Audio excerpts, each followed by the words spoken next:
Friendship. Friendship again?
Children, please control yourselves.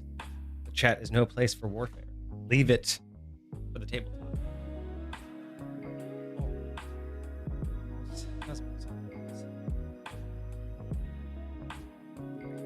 How's everyone doing this weekend? Y'all been sorry for Friday. New updates happened. A couple of my plugins and stuff just weren't working. So just no go.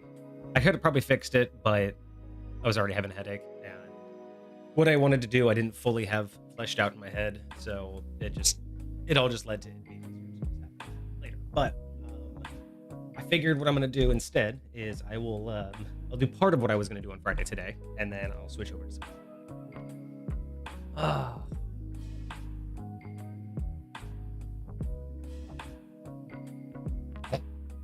I'm not even going to ask what's happening in chat. I'm assuming that this has to do with your gaming session. So I'm just going to let you know that. But anyway, what I wanted to do today, and what I've been doing, is brain.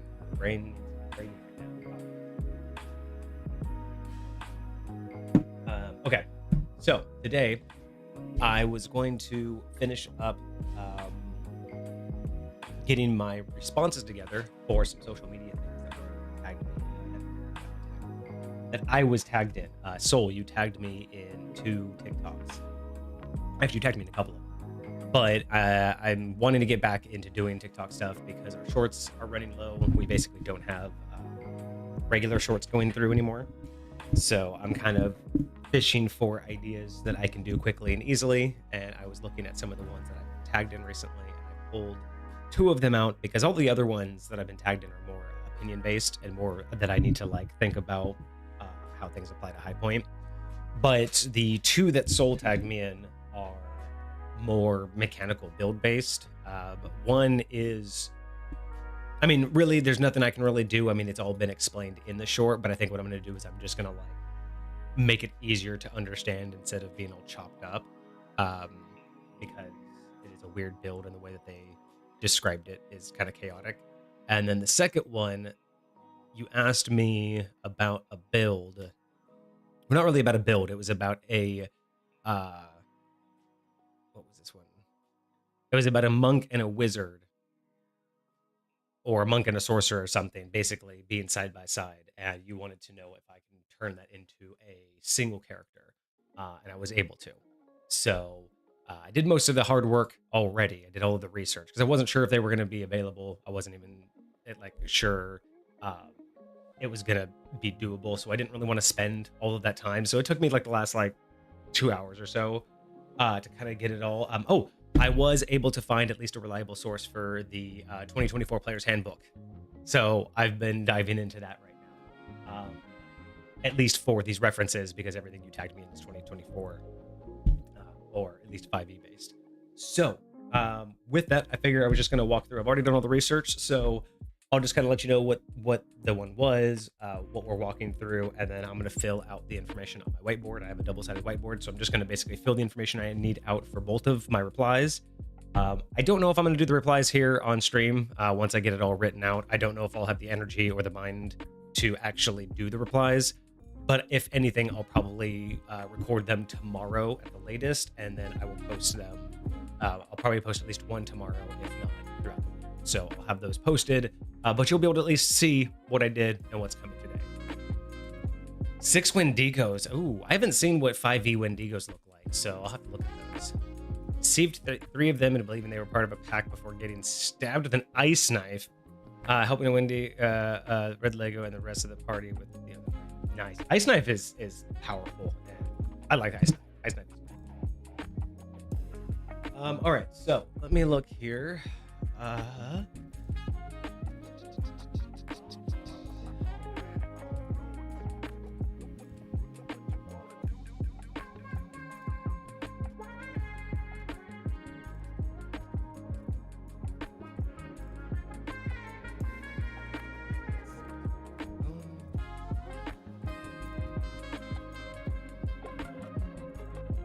There you go.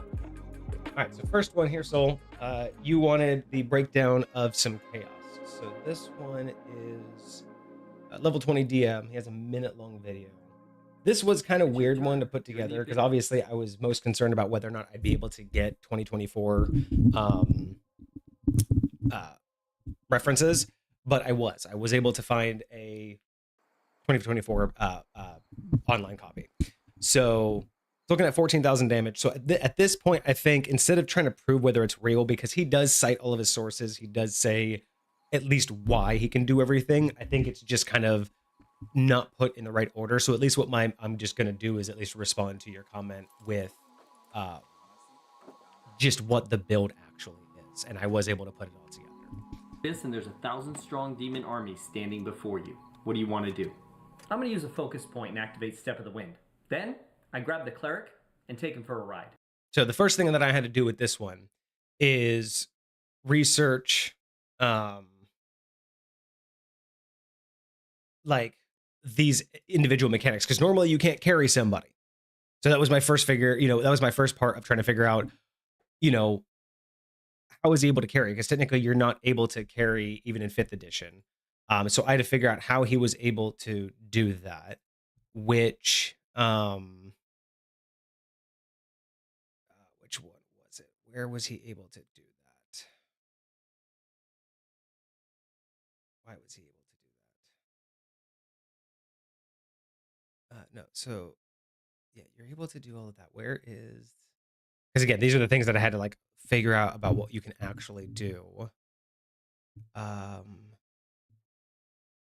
It was something about being able to pick up a willing creature. Was it part of the monk? Let's see. Extra, no, no. I've done both of them back to back, so it's been a minute since I looked for this one. This one is because he gets elemental epitome, and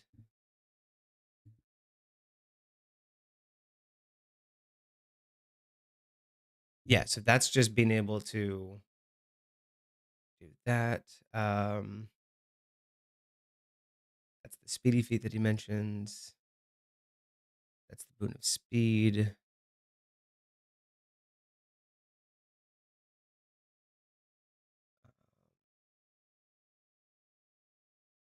Where was I able to find that? Yes, I will need. That's why I kind of wanted to start using this today too, is I wanted to figure out like how I could use this to figure some stuff out. So I have that for Spirit Guardian. I have this for that. I'm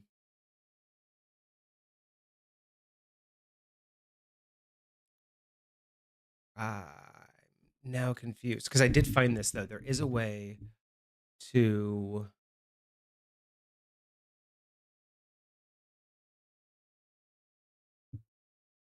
Oh, that's right. He says it. It's the way. It's the same reason why he gets in the next section. He says that he doesn't have to worry about.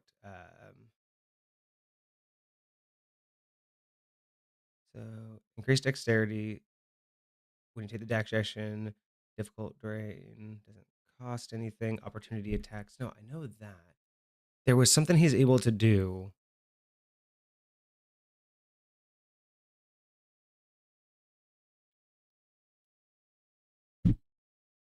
Did I not save that one? I thought I saved a page for everything I found, and maybe I didn't.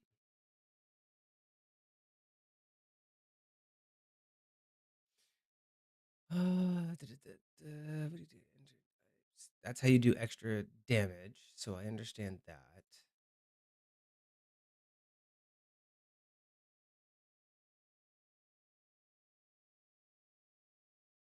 That allows you the burst of speed, but I could have sworn there was something that allowed you to. Oh, heightened focus. That's why. Okay, there we go. Heightened focus. It was on the next page. That's right. Yeah, it is the because that's the my whiteboard that I'll be using. So I figure I'll just keep it split. It's easier than having to constantly go back and forth. So yeah. So anyway, going back to the video.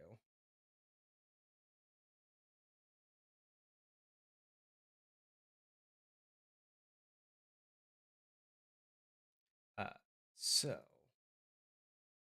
taking him for a ride. So I had to first figure out how he was going to do that. He says it later, but I was really confused on how he was going to like take someone with their dash action, which is the heightened sense or the heightened ability or heightened focus, which allows him to actually pick a willing creature up and move with them.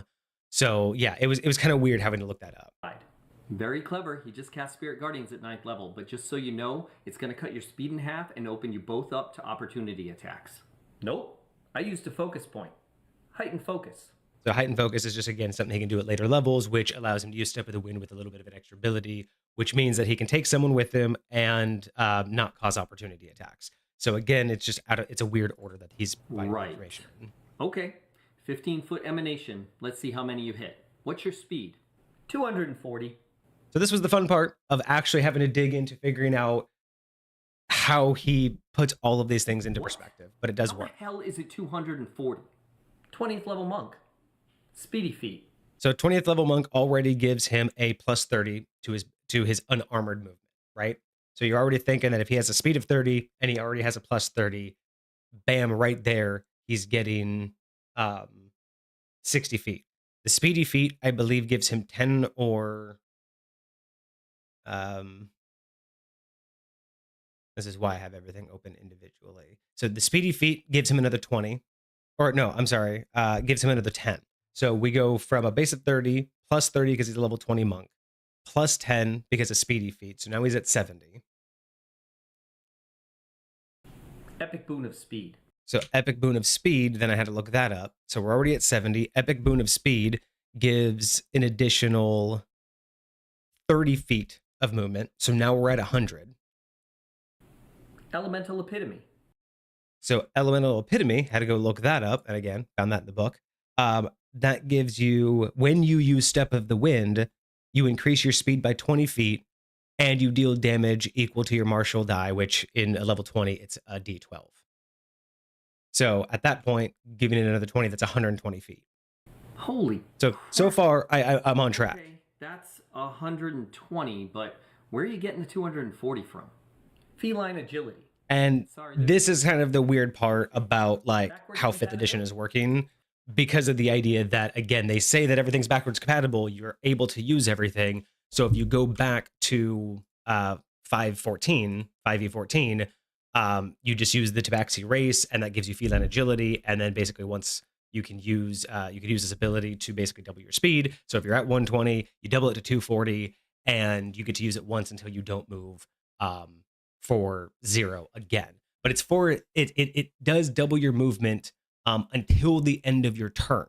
So then he goes on to say that he does the 240 dash with the cleric who has Spirit Guardian, which I already looked up, and that does have that emanation of when an enemy enters it, they make a saving throw, and they either take half damage or full damage. But with Elemental Epitome, they also this character also does an additional 1d12 of damage to those people. So it's the Elemental Guardian plus the d12 over the 240, and then he ends this with dashing twice, because you can dash multiple times. So he dashes using Spirit of the Wind, and then he dashes again with his normal action. For the love of... That's going to hit like 100 demons. Yep, for 9d8 plus d12 damage each. Because the 9d8 comes from the fact that Spirit Guardian is a 5d8 radiant or 5d8 necrotic, depending on the type of wizard that he's carrying.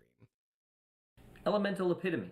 But that's like 4,700 damage. Now, the damage calculation is pretty much based on the average output versus how many enemies he said, because he says it's like 1,000. So keep that in mind. The damage is kind of superfluous because it's all dependent upon how many enemies he hits. But the way that he got this speed by 5e rules does count. Yeah, sucks to be them. Now with my Step of the Wind, I dash. Now with my action, I dash. So the only thing this doesn't account for, which is kind of interesting, is that if we go back to Elemental Epitome, there is one aspect of it, is Elemental Epitome specifically states, no, that's Spirit Guardian. Where's Elemental Um. Oh wait, no, never mind. Yeah. So basically, until the end of his turn, he gets all of that. So he gets 2 dashes, which means he's going to go 480 feet, and anybody that passes into his area is going to get damage. So it's doable, but it's not specified correctly. So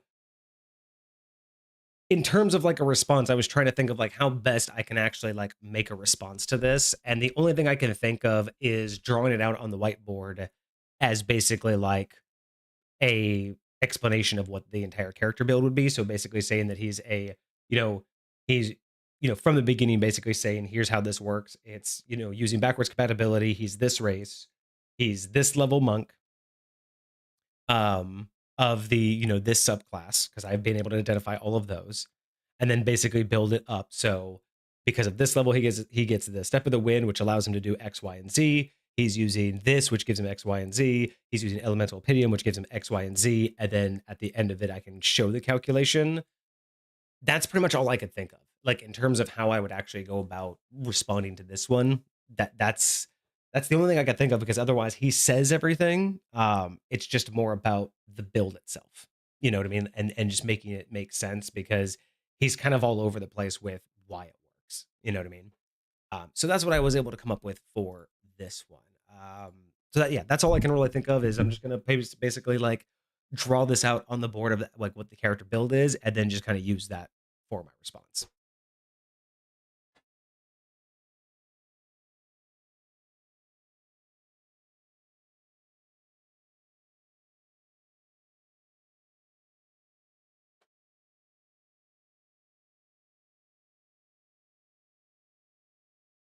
So the big thing is going to be figuring out how we want to draw this out, because I'm trying to think. I also have to think of like how the response is going to look in video format too. So I'm also having to think of like,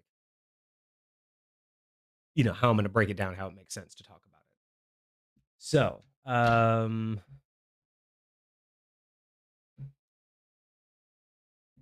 because again, what am I really responding to? The damage, again, like I said, the damage is interesting, but the damage is superfluous, because again, he's just giving out a random set of numbers in terms of how many hundreds they could possibly hit. So I'm not really worried about answering the damage. I think it's just more making the build make a lot more sense. So I think that would be more of my focused response. So let's look at what do we really need to focus on? We need to focus on the race, the class, the subclass build, the feat that he chose, the boon that he chose. Okay, so that's what we're gonna have to really like think about it. Okay, so let me think about it.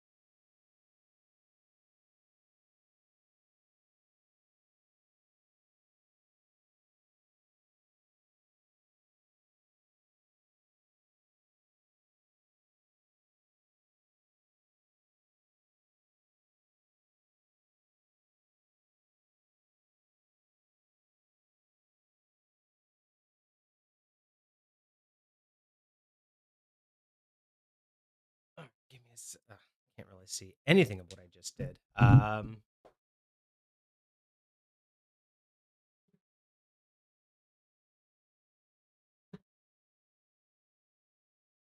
It will be closer in the future when I'm actually doing like the response. I'll obviously be closer. So build breakdown. Yes. Okay. So I think what we have to do is we have to just kind of identify what this thing is, um, and what we're dealing with. So we know that it is a tabaxi. Because of okay, so we are gonna write.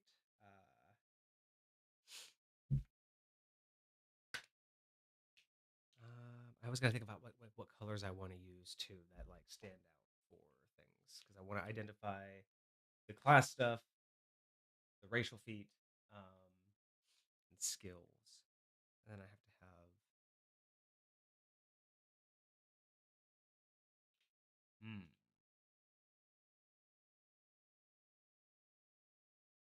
No. I'm glad you enjoy my response videos. I am absolutely trying to make them better. All right, we're not looking at him anymore. We're looking at this page. Okay.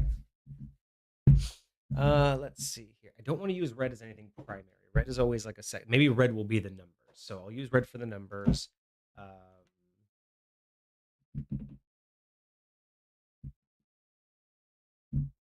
Okay, so I'll use black for primary, blue for most of the things. Okay, cool. So we will say that this is a. We know that it's going to be.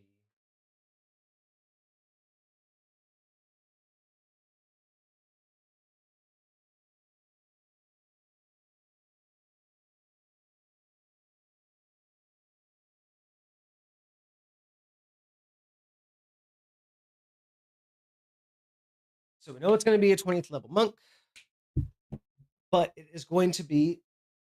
What is this? Warrior of the Elements.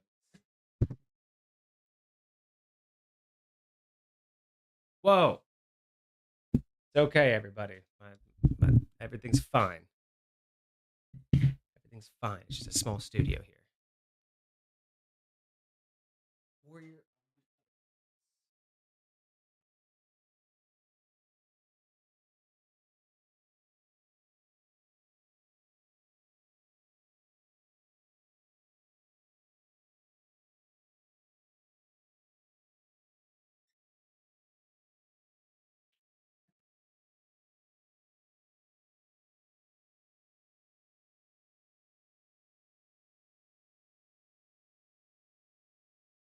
Oh, I know how I can fix that.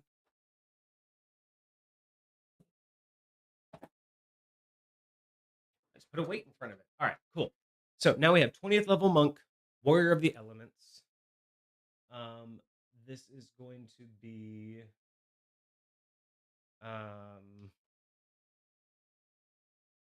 blue for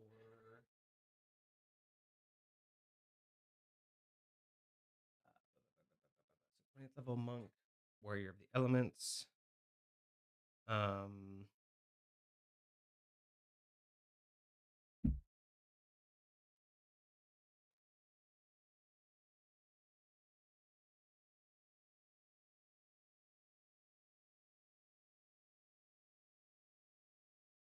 Let's say tabaxi.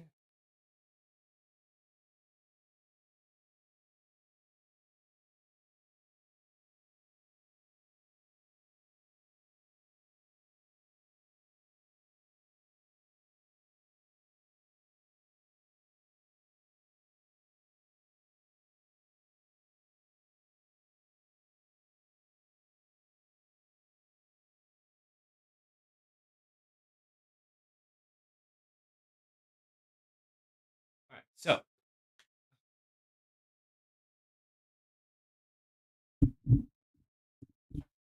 thank you. I am so glad that that's how it feels because that's honestly exactly what I try to do is make more sense. I have no more coffee. All right, so we have a 20th level monk, warrior of the elements. We have a tabaxi, specifically using backwards compatibility for anybody who wants to question why that's the thing. So with that, we also know focus points. I don't really need to explain focus points, but they're the new key points, being able to do everything. So first and foremost, they use. Let me get that video. I'm going to use a focus point and activate Step of the Wind.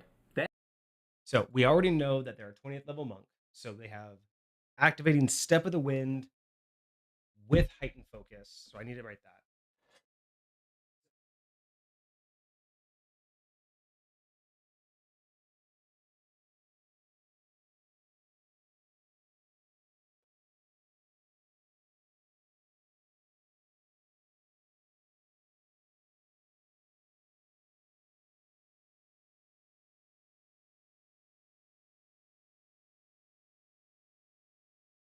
And Step of the Wind is available at second level.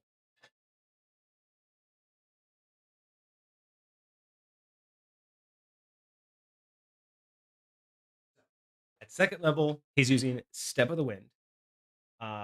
Oh, actually, no. Hold on. Hold on.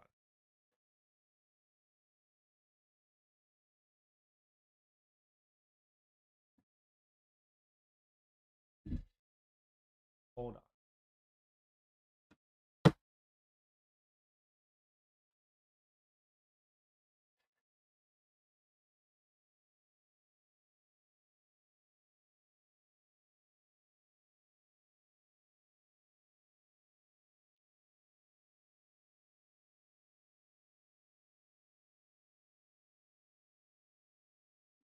I'm trying to figure out how to do this. Not necessarily doing math just yet, Darkwell. I am trying to figure out color coding in my head on what I want to pop out and what I want to pull focus to. So I think in this particular case, this is where I'm going to add uh, my base speed. This is where we need to start the math.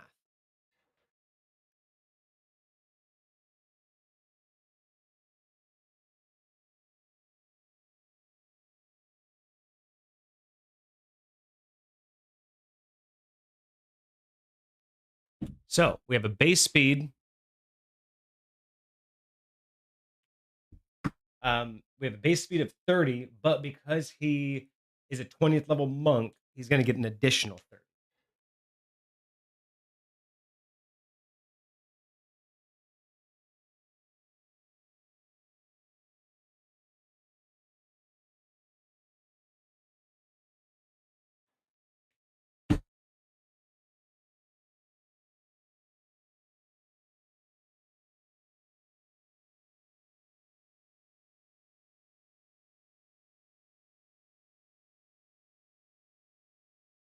So that is unarmored movement.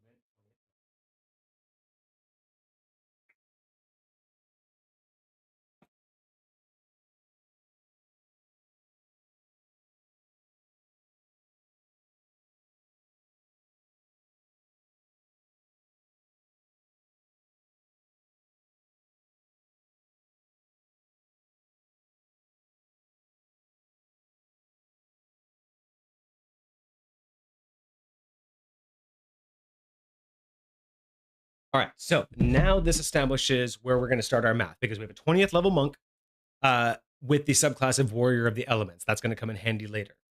We know that it's going to be a tabaxi, and we know that it's using backwards compatibility.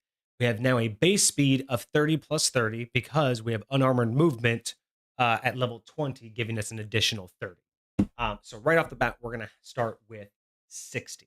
That's where we're going to start our baseline.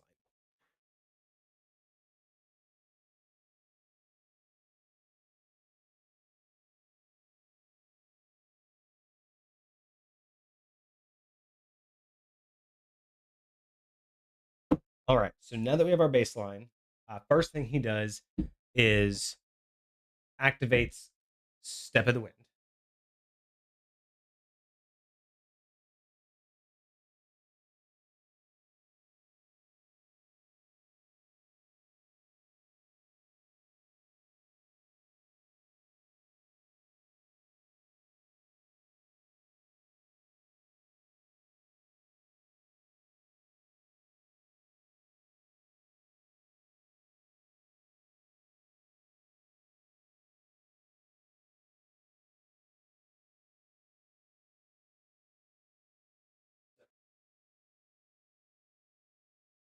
Step of the Wind from monk level.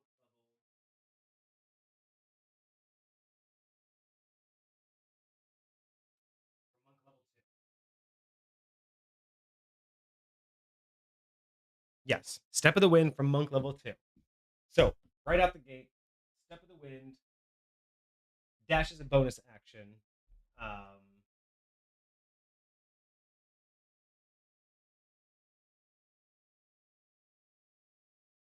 and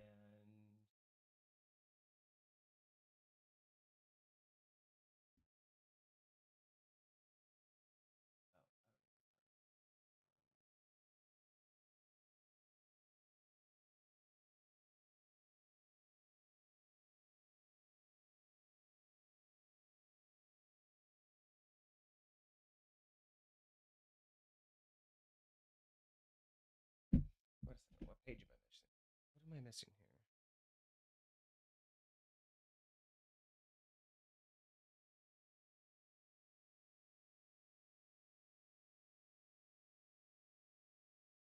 Um,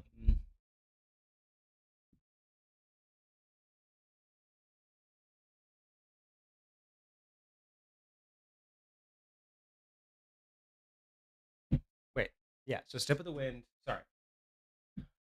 Oh, so much I'm thinking. Okay, so step of the wind is basically going to allow him to dash as a bonus action, which is fine. That's going to double his speed. So right now we're looking at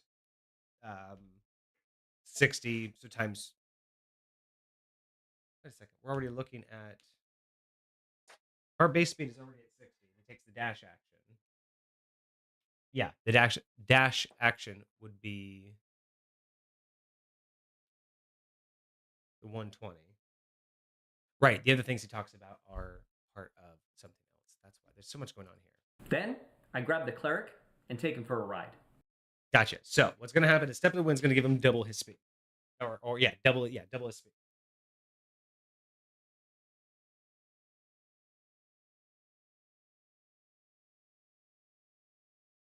Because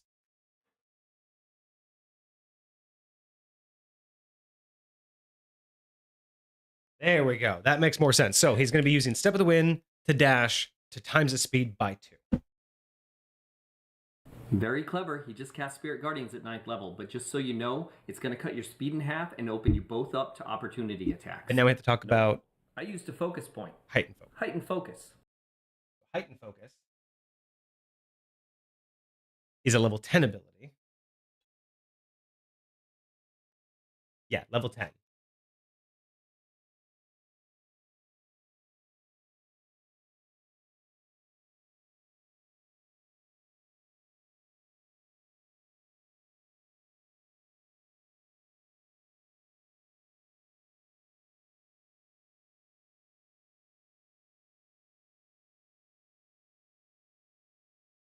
So heightened focus, when you activate Step of the Wind,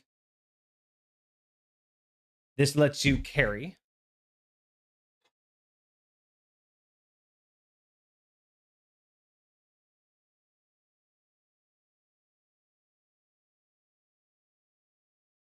That gives him the carry feature. Um,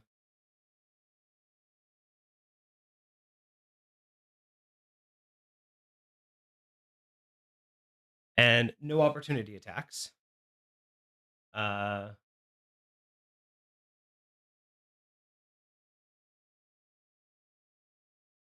yeah, so you can carry without losing movement and no opportunity attacks.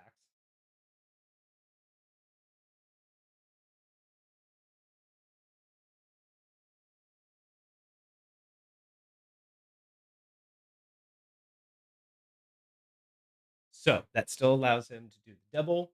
So yeah, dash action, heightened focus to carry, and no opportunity attacks.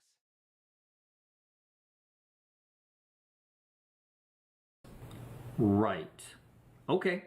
15-foot emanation. Let's see how many you hit. What's your speed? 240. What? How the hell is it 240? 20th level monk. Speedy feat. So right.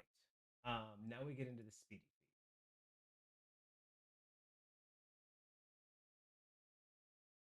So where's my speedy feat? When was it? Oh, this is Spirit Guardian. That's at the end. Dot damage. But again, we don't really care about damage. We know that that's the outcome. Speedy feat. Uh, speedy feat gain an additional 10 feet of movement, which is great. And we already know that Step of the Wind takes away opportunity attacks when you, right? No.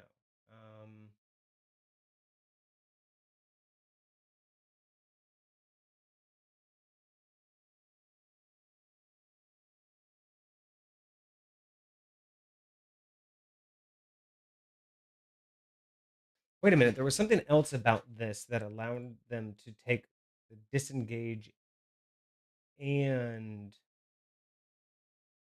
right.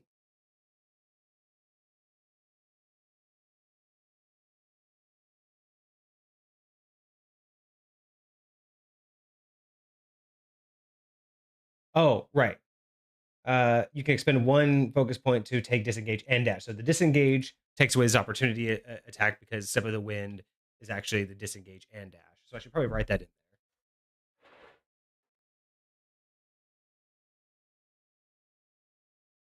Step of the Wind with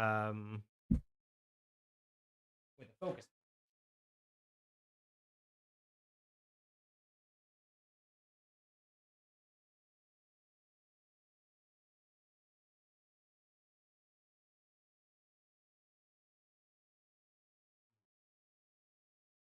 I'm going to write this.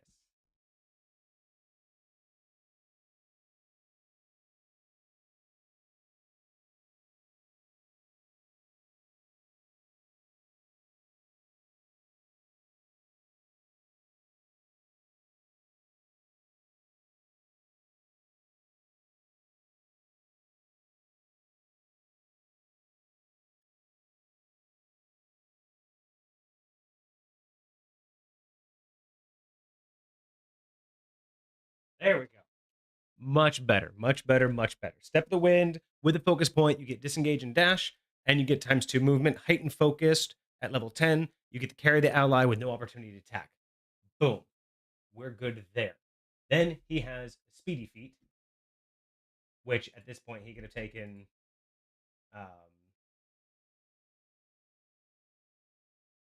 pretty much at level 4, ability to score improvements, and then he could have just had it a feat instead. So yeah, several times he could have taken the feat, so we don't need to specify when. But Speedy Feet gives him an extra 10 feet of movement.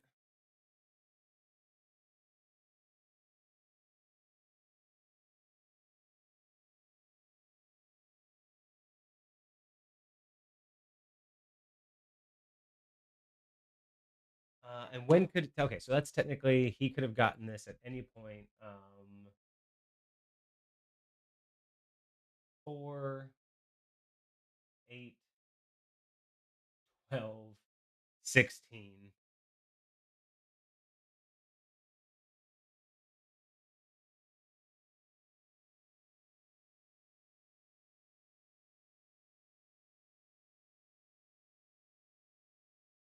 Basically, at any point, I'm just gonna write in. Basically, at any point, they could have gotten that feat. Why would the ally not be able to be opportunity attacked? They are not the monk. Correct. But when you have um,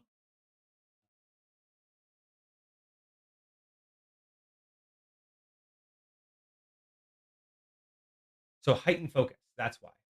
So under heightened focus, when you expend a focus point to use Step of the Wind, which they're doing, you can choose a willing creature within 5 feet of yourself that is large or smaller. You move the creature with you until the end of your turn, so it doesn't stop your movement. And the creature's movement doesn't provoke opportunity attacks. So specifically, heightened focus allows you to carry and provoke no additional opportunity attack, while you are not provoking opportunity attack because you're disengaged. Because you get that with Step of the Wind with the focus point. And because of all of these stacked, you don't need separate focus points to do all of that, which is kind of the benefit of how 5th edition did it, is one focus point triggers all of these based on what level you're at, which is kind of nice. So then the Speedy Feat can happen at any of those, and that's just going to give a flat +10.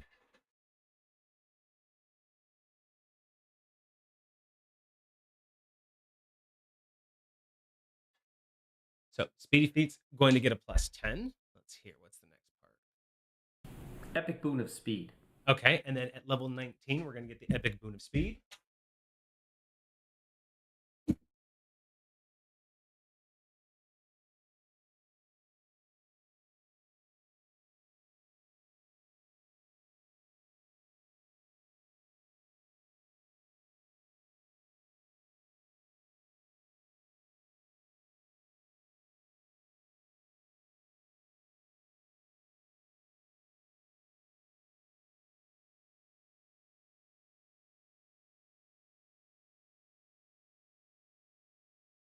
So at monk level 19, if I'm not mistaken, you get your epic boon. They chose the epic boon of speed. So aside from an ability score increase, it also gives you, as a bonus action, you can take the disengage action, which also ends a grappled condition, which I truly like. And then your speed increases by 30 feet. So we get another plus 30.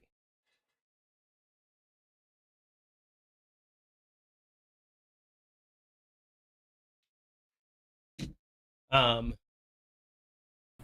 Elemental epitome. and then we get elemental epitome, which, because they are warrior of the element, so elemental epitome at level 18 or at level 17, which is interesting. Again, this is why it's kind of weird that he chose epic boon of speed, which happens at 19, but then chose to say elemental epitome happens after that. So it's a little bit weird. I might actually move epic boon of speed down and reorder it because it makes more sense to order it in the proper way.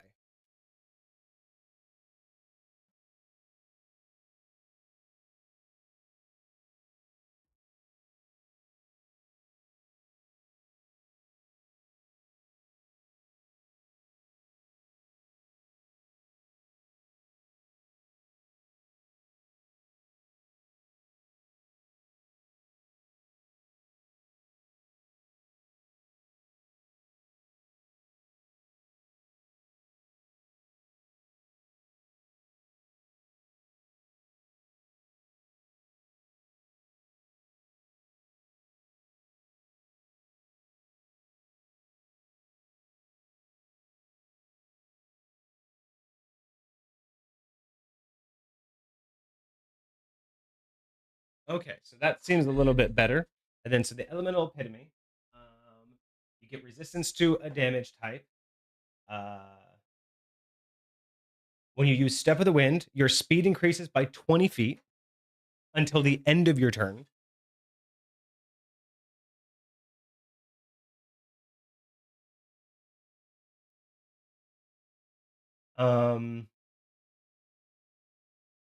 And it technically does because of the level that they're at, they do their martial die, which is a d12, so it does a d12 of damage.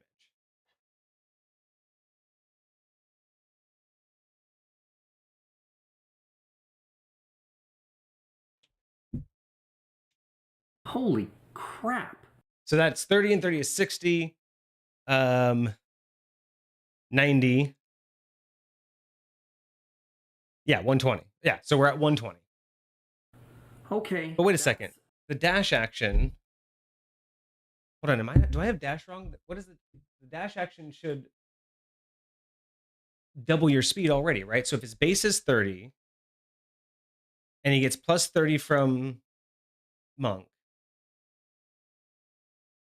70, 80, 90, 120. So 120 times 2 would be 240. So I'm kind of confused.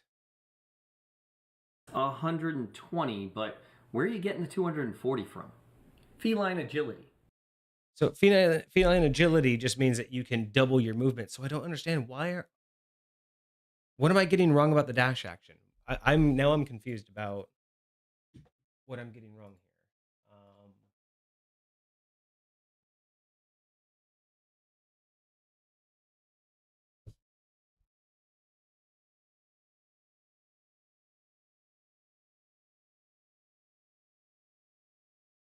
Oh, wait. So the dash action gives you movement equal to your speed. Right. So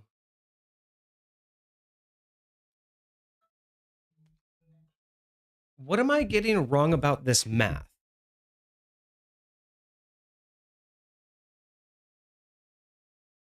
Because a character's base speed is normally 30, right? And I'm looking at this saying unarmored movement is plus 30 feet at 20th level. So that should be a base movement of 60 feet. If they have the speedy feat, that gives them a plus 10. If they use elemental epitome, they get a plus 20. And epic boon of speed gives a plus 30. And when they're dashing, it should double it, but that's already 120. I'm very confused on why my math isn't mathing, chat. What did I get wrong here? What am I not?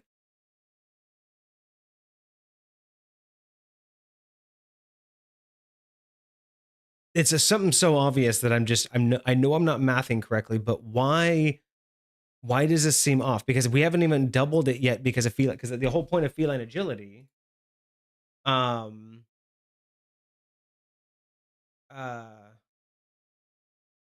you double your speed until the end of your turn. So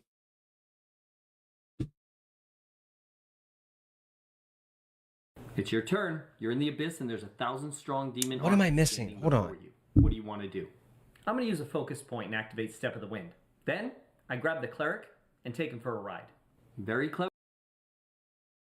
So yeah, that's using the dash action, which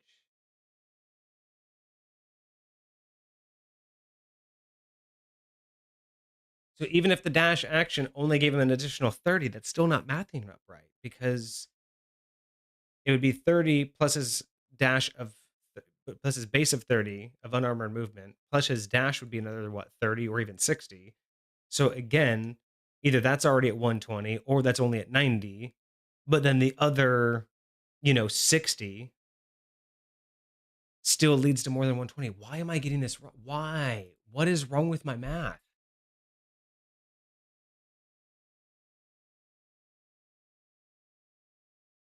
I know I'm getting something like stupidly obvious wrong here.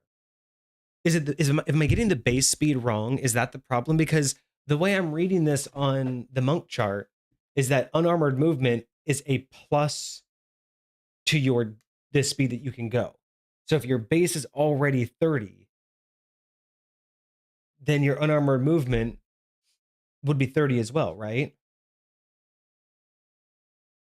So even if you were only to take the dash action, wouldn't that already mean that you can move 120 feet? That's what I'm confused on.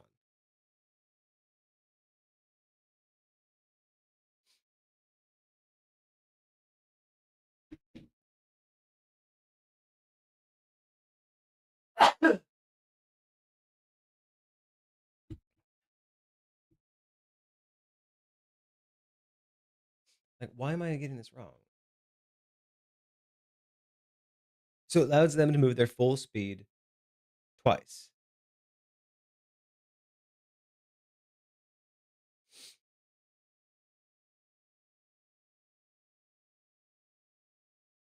But it's after modifiers, right? So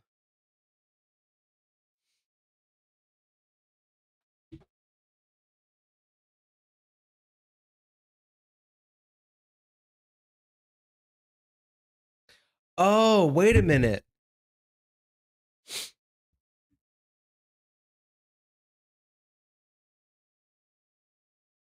Hang on. It's your turn. You're in the abyss, and there's 1,000 strong demon armies standing before you. What do you want to do? I'm going to use a focus point and activate Step of the Wind. Then I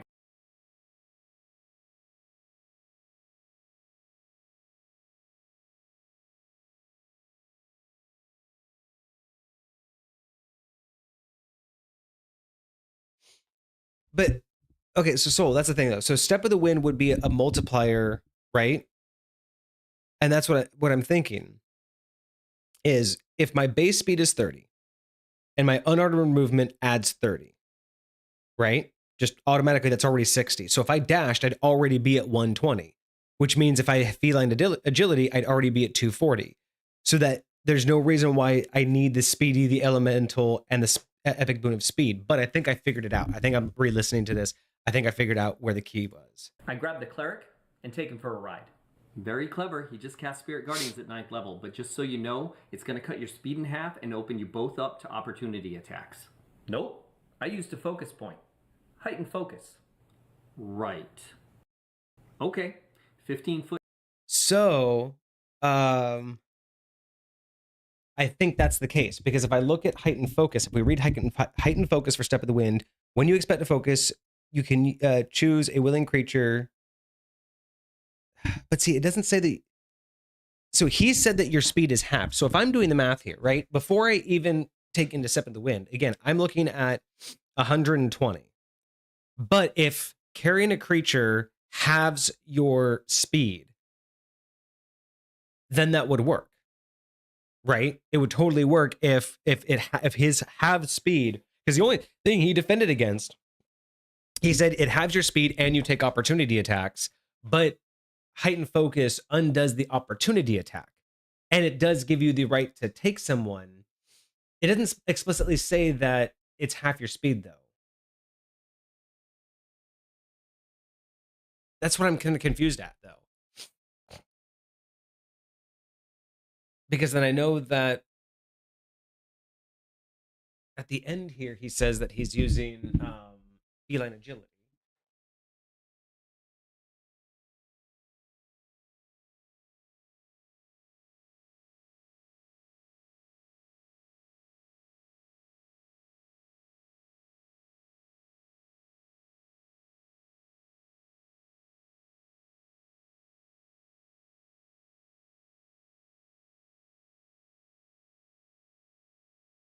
Okay, so unless I'm getting something completely wrong about base movement speed, the only way this works is that if you're carrying someone and the movement, if you're carrying someone, your movement speed is half. And that's the only way that this actually works.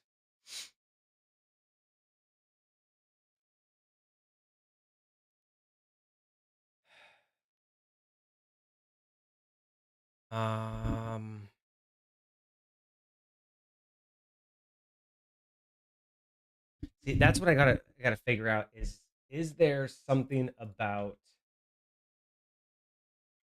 I didn't see anything about carrying though.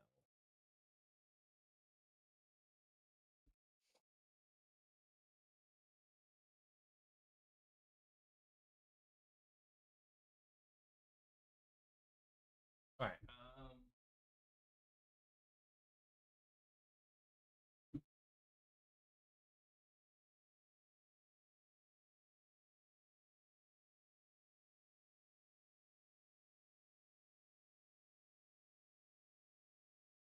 All right. There's nothing in the rule book that's talking about specific carry capacity or that carrying somebody cuts your speed.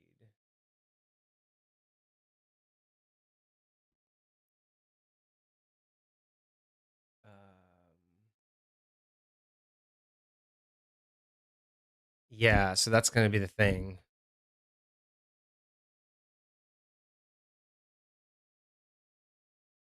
So in the 2024, it looks like their speed is uh, specific. So you'll see up here, if you can see my screen or if you can see it at all, it says unarmored movement is like a +10 at second level, and then a +15 starting at sixth level, a +20 starting at ninth or 10th level, and then it goes all the way up to a +30. So it kind of just gives a general amount per what level you're at. So the only thing I can think of is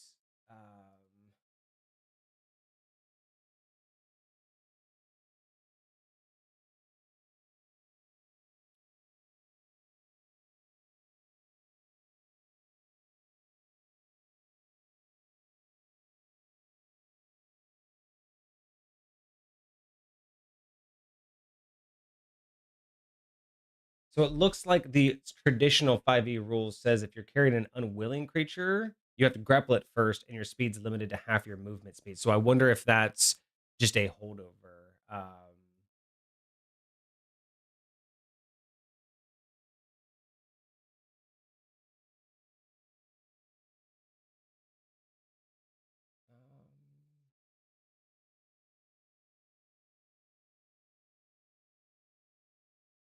So I think that's just it. I think there might just be a generalized, if you're carrying someone, you're just at half speed.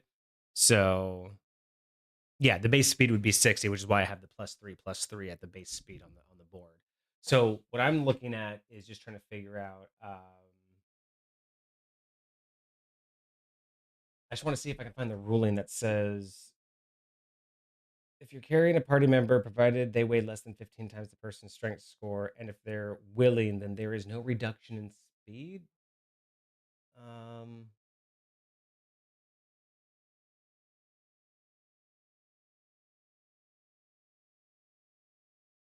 So I don't know.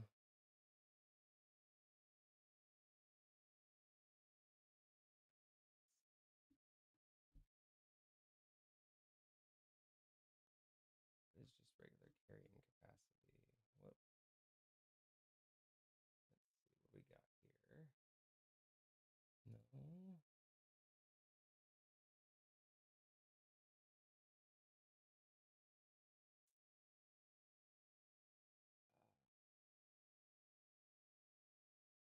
So yeah, I'm gonna have to assume that when he uses heightened focus, he's only overcoming the uh yeah, it's only overcoming the attacks. It's not overcoming the carrying capacity. Because even this is these are some of the conditions. So let's see if I can find a good condition. Okay, so let me look at these conditions real quick.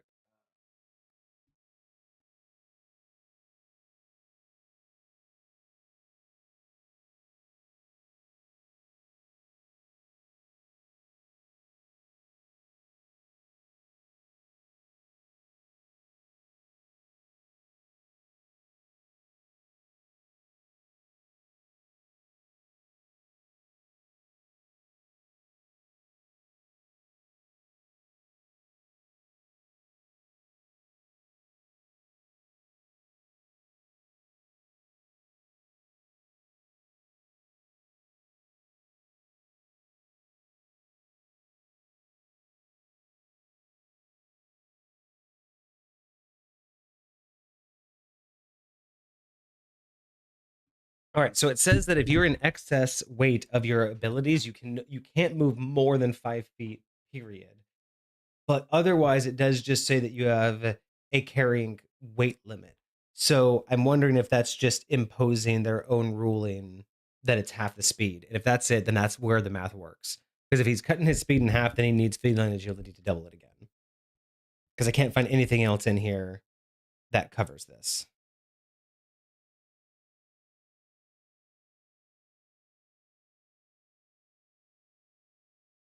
Yeah. So that's what we're gonna say. Is that we're gonna say carrying is 1/2 speed.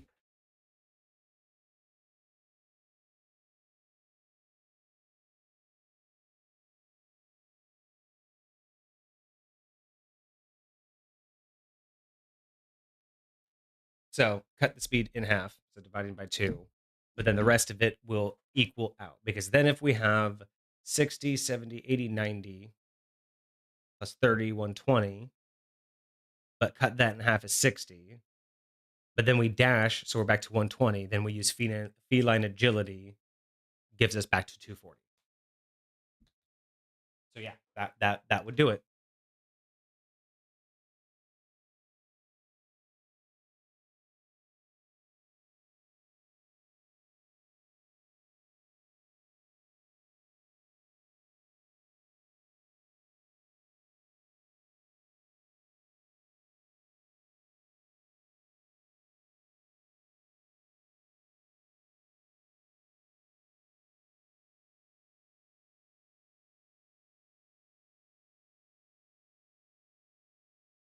These two basically cancel each other out, essentially.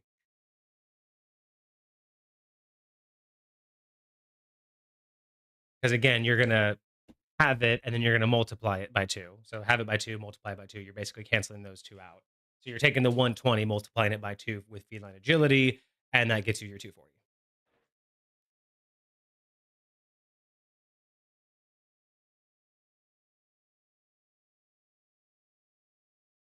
So I will probably use this to explain that in my reply this week. That would make sense because again, your level at your base level, you're at 60. Epic Boon just gives it to you out the gate. Your speed is increased by 30, so already at 90. Speedy Feet just gives you a flat 10, so there's your 100. Elemental Epidium, feline. Well, Elemental Epidium is only going to activate on Epic Boon or Step of the Wind. which will give you 2 times. The heightened focus honestly isn't necessary for this, except the only reason why he's using it is because of Spirit Guardian. But if it wasn't for that, he could just do that times it by 2 again. So you could actually have 240 times 2, and that's his actual full speed. If he activated all of this without carrying somebody, he'd have 480. So yeah, not bad. So that'll be the breakdown. I'll probably end up recording that because I can't believe that took over an hour, or about an hour, just to write that out. I'd already done all the research. I figured all of this stuff out in 2 hours, and it took us an hour to write that up. So I'll probably record tomorrow because I do want to get to some Rocket League later. That was the first one that we did. Let's go to the second. I'll keep all of that up for now. So let's look at this second one that you gave us. Hey DM, All right, so you gave us the challenge. How can we make this into 1 character instead of 2? You want to be a menace to the Feywild Soul? I got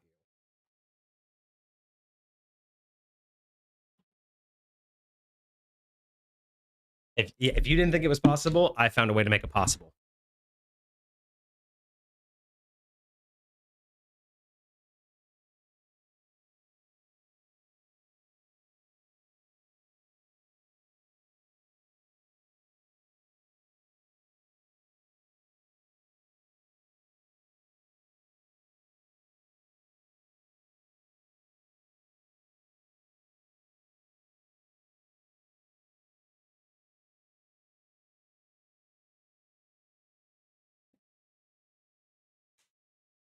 All right, so the hard part about this one is how to write out what it is, because I got to write out what's happening, and then I got to write out what it's going to be. So that's the hardest part. Is it's going to be figuring out how to actually do this. So let's look at this real quick and see what we're dealing with. We'll write it all out because yeah, I have to write out a 2-person setup, but then I can show you how to do it with 1. sorry. What for? For this. I'm a grung monk with poisonous skin, so every time I touch someone, they need to make a Constitution saving throw or be poisoned. Yeah. So this all makes sense, and I can actually make this work with 2024 rules as well. In fact, I will be using most of 2024 rule book. So we are going to use the same mechanic as we saw before, which is backwards compatibility to be able to use the grung monk, or the grung race.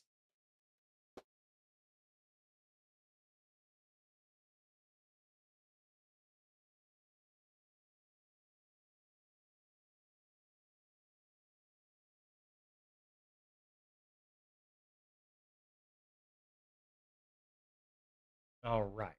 So yeah, so first and foremost, what we have here. Okay, so first and foremost, let's write this down. We have a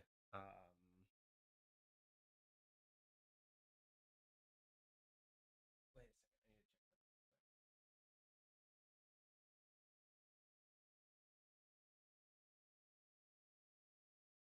second. So he is a wizard. Okay, so we have a grung monk. Yeah, grung are very strong. I'm level 5. I can... So he's a grung monk level 5. We have 2 people here.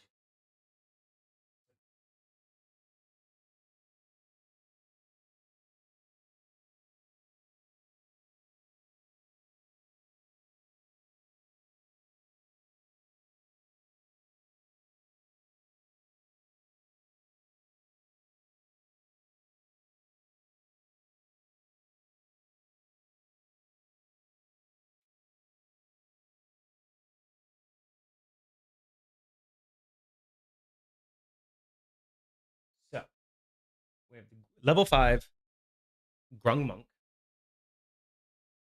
Based off of that, he has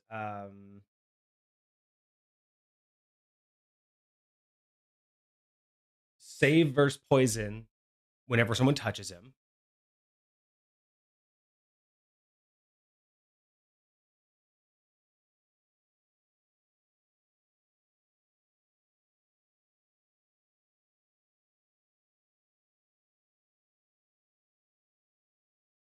So that's step 1.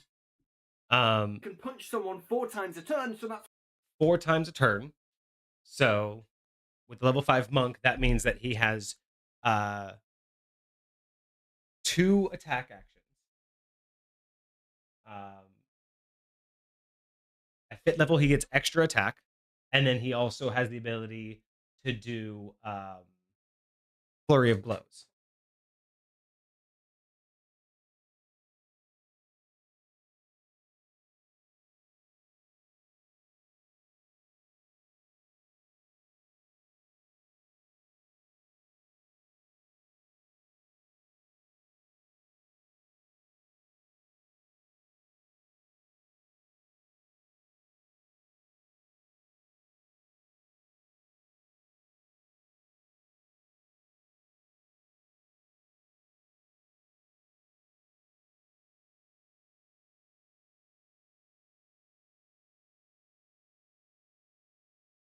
And Flurry of Blows comes at level 2.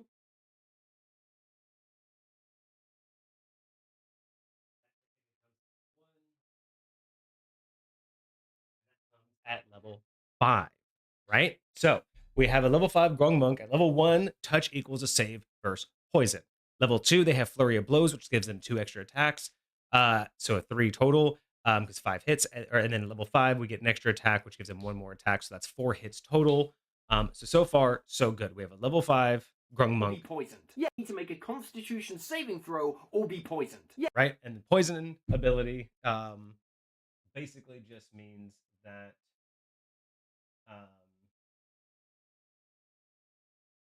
essentially all they have is disadvantage on attack rolls and ability checks, but that's not necessarily the biggest reason why we care. It's just the fact that they have the condition.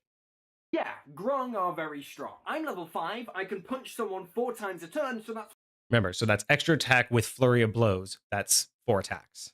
4 chances to poison them. And Jeff's there with silvery barbs. So Jeff the Wizard, that's the second part.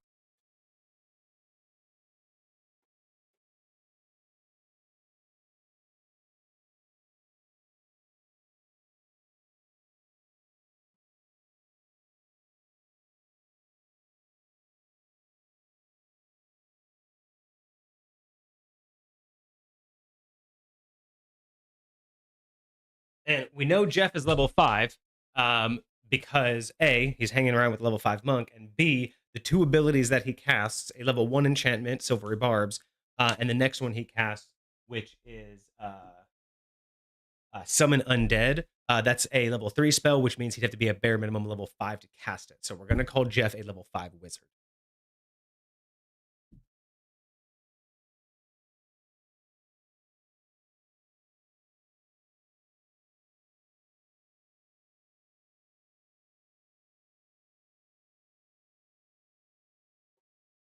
Now, Silvery Barbs is interesting because Silvery Barbs actually does 2 things for us. To help me succeed. Because what Silvery Barbs does is basically whenever someone on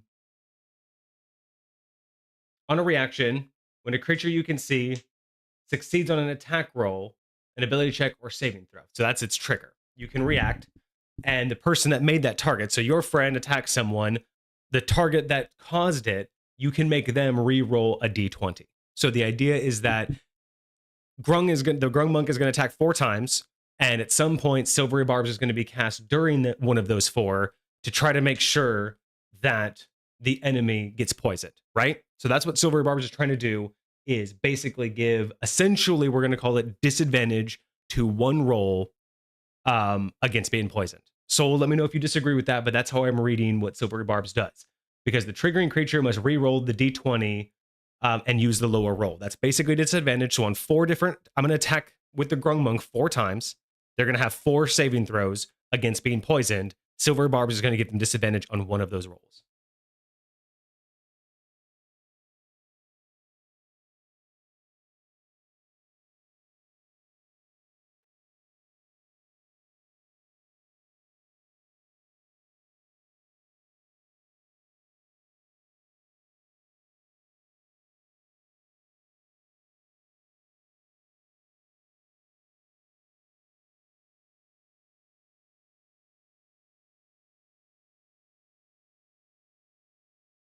So that's all I'm going to basically write on this, is because Silvery Barb's the whole purpose, because again, the whole thing is we're trying to turn this into a single character, right? So the whole point is I have to break out what they are doing as two characters so I can understand how to convert that into a single character. So from my understanding, the Grung Monk is anytime they touch skin to skin, so we're assuming that we're allowing them to just touch the creature's skin every attack, they're going to have a chance to get poisoned. It's a save versus poison on Constitution. I should probably write that down.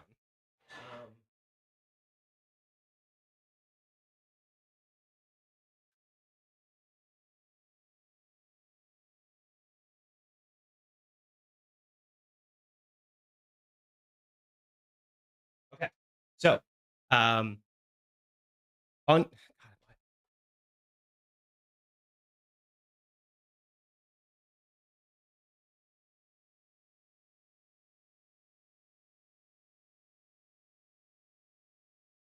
there, now it doesn't look crooked. So Grung Monk, touch, con save versus poison. Flurry of Blows gives me 2 attacks, plus level 5 gives me an extra attack, so a total of 4 attacks. Jeff is over there casting Silvery Barbs to make sure that one of those Constitution saves has disadvantage, making it more likely for them to get poisoned. The whole point is to get them poisoned. Hi, I'm Jeff.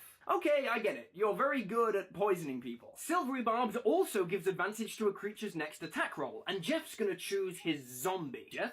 Okay, so Silvery Barbs has a second purpose, giving advantage on an attack roll.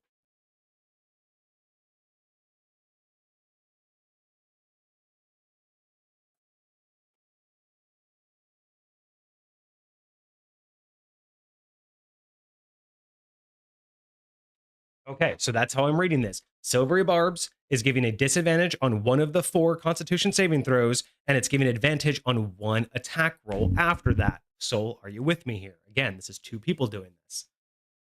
Has a zombie? Jeff has Summon Undead, which makes a zombie that can attack on his turn, and if... All right, so Summon Undead does not technically create a zombie. Come with me over here.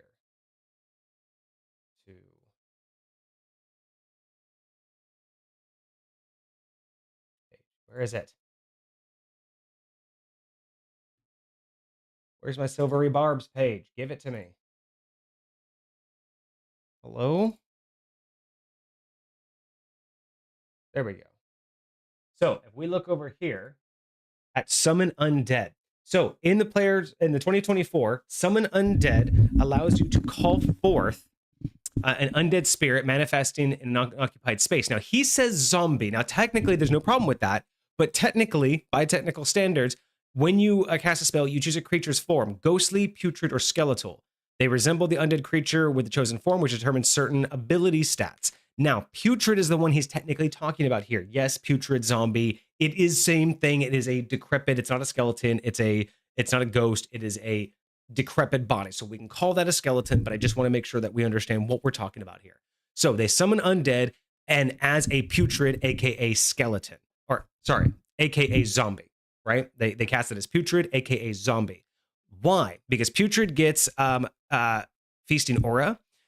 Basically, Constitution saving throw, blah, blah, blah. That's any creature that starts within your turn, within its 5-foot radius from the spirit. The creature has the poison condition until the start of its next turn. So this would give it poisoned if they're within 5 feet of it. So if they fail the saving throw, this creature will already give it poisoned, but it already has poison, hopefully from the monk. Now, again, this is also doubling down, and he doesn't mention that, but this thing just being nearby would double down on making sure that it is poisoned, because it would have yet another saving throw to do. So I would position this thing immediately next to the creature, giving it a 5th roll, because when it starts its turn, it's going to have to make that roll.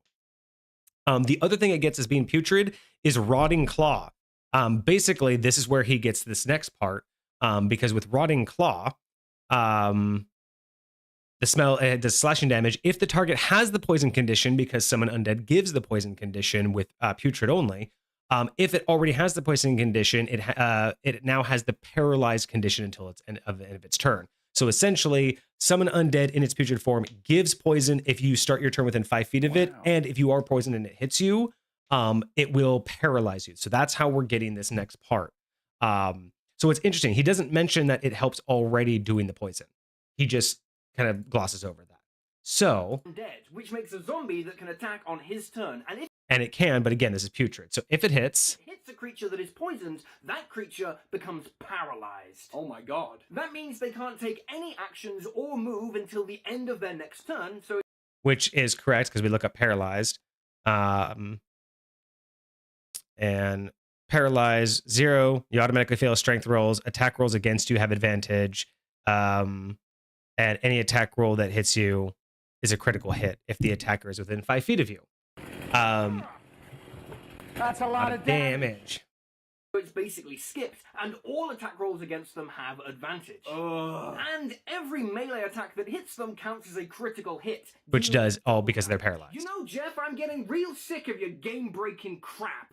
Well, you know what? If you're sick of Jeff, wait till you get a hold of Soul, because Soul has set me on a mission to make this into something. So let's reiterate. We have a build here that we have a Grunk Monk 5th level, has 4 attacks, and all it's trying to do is poison.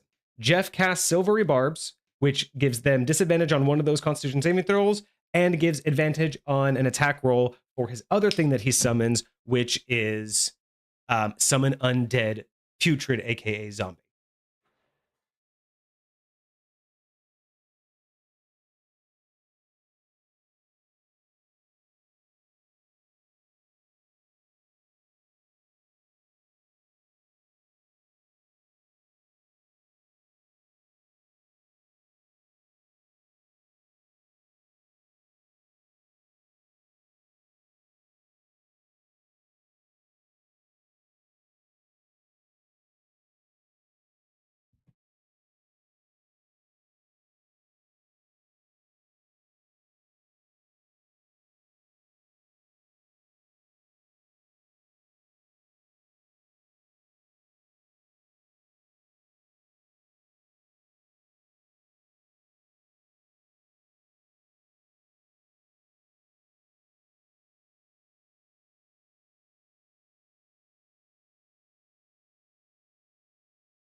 Okay, so as it's written out, we have the Grunk Monk that can hit 4 times trying to poison. Jeff the Wizard is casting Silvery Barbs to give them 1 disadvantage on Constitution saving throws, and is going to give it advantage on the next attack roll with his Summon Undead that is a Putrid Zombie. This is going to give the 5-foot aura of poison condition at the start of the turn, or the start of the creature's turn. But the Putrid Zombie, if it hits, it will turn a poisoned condition into paralyzed condition. And of course, it has multi-attack, and it can do a number of attacks equal to half its spell level rounded down. And it's, of course, a level 3, but you can increase it to higher levels. This is why some DMs ban specific spells. Of course, it's better things to do than discover nasty combos. Yeah. Well, and the thing for me too is this is why I don't encourage the top-down build method. Like Kage and I talk about this all the time. We don't do the top-down build. We build based on what the story does. We don't build based off of what you want to be able to do. It's more about what your character's grown to do. So what this basically does is this is the build. We have 2 level 5 characters, a crap ton of damage, and they're basically all they're trying to do is poison the whole. So the whole goal here is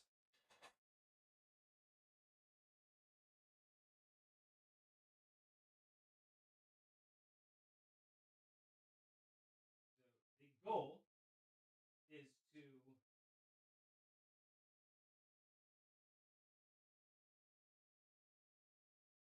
to poison the target, to then paralyze them,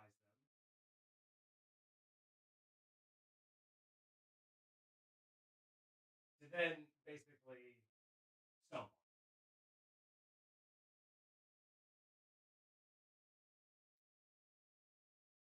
All right, so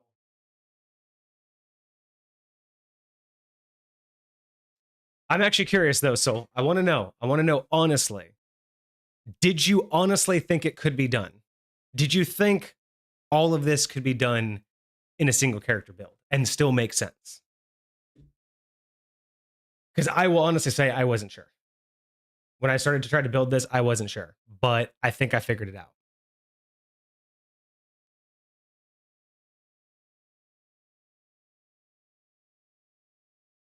That's true. Okay, so we're going to do this one more time, and we're going to see how we all feel about this. So again. For this, I'm a grung monk with poisonous skin, So again, grung monk, poisonous skin. Every time he touches someone, Constitution saving throw against being poisoned. every time I touch someone, they need to make a Constitution saving throw or be poisoned. Yeah, grung are very strong. I'm level 5, I can punch someone 4 times a Again, 4 times because he has an attack, an extra attack at level 5, and then he has Flurry of Blows, which gives him 2 more attacks. There's his 4 attacks. turn, so that's 4 chances to poison them. 4 chances to poison. The whole goal is to poison the target. And Jeff's there with silvery barbs to help me succeed. So basically, Jeff's making one of those 4 attacks more likely to succeed. So he's giving that disadvantage on one con save. Hi, I'm Jeff. Okay, I get it. You're very good at poisoning people. Silvery Barbs also gives advantage to a creature's next attack roll, and Jeff's gonna choose his zombie. Jeff has a zombie? Jeff has Summon Undead, which makes a zombie that can attack on his turn, and if... So again, Jeff summoned Undead in the previous turn, used Silvery Barbs this turn to give a disadvantage on the on one con save plus advantage on the Summon Undead's next attack, and as long as we succeeded with 4 attacks, it is most likely to succeed.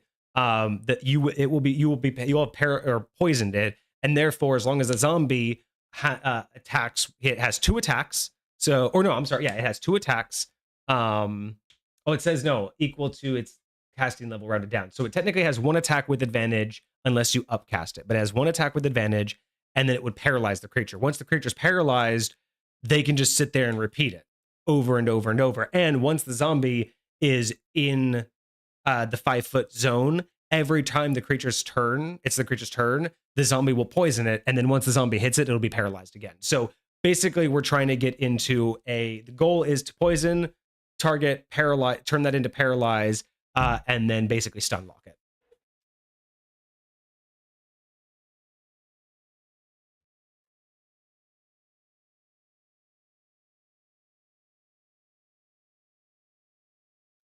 All right. If it hits a creature that is poisoned, that creature becomes paralyzed. Oh my god. That means they can't take any actions or move until the end of their next turn, so it's basically skipped, and all attack rolls against them have advantage. And every melee attack that hits them counts as a critical hit, dealing double damage. You know, Jeff, I'm getting real sick of your game-breaking crap. All right, so that's everything we know right now. So here's how I'm going to show you how to do this with a single character. Now, again, it may not be as quick, but I'll see if you like this from what I was able to build and from what I understood. We are going to basically mirror this just a little bit. But the biggest difference is we are going to basically almost smash all of this together in 2024 edition as best we can. Silvery Barbs, I'm assuming, is in 2nd edition or in 2024. Actually, I didn't see if Silvery Barbs was in here.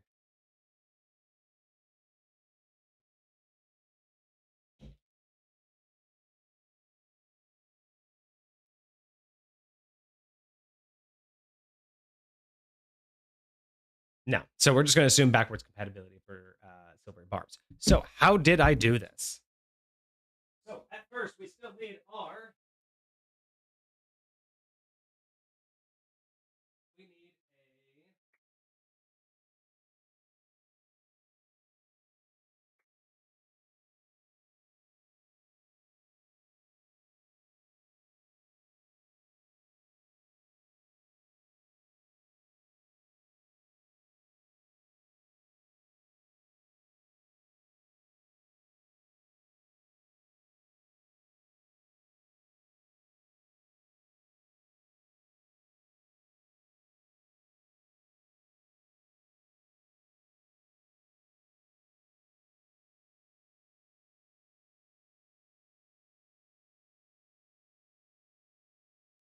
All right, so Soul, here's how we're going to do it. We are going to do this with as little as a level 10 character. You need a minimum level 10, but I got you. We got a level 10 character.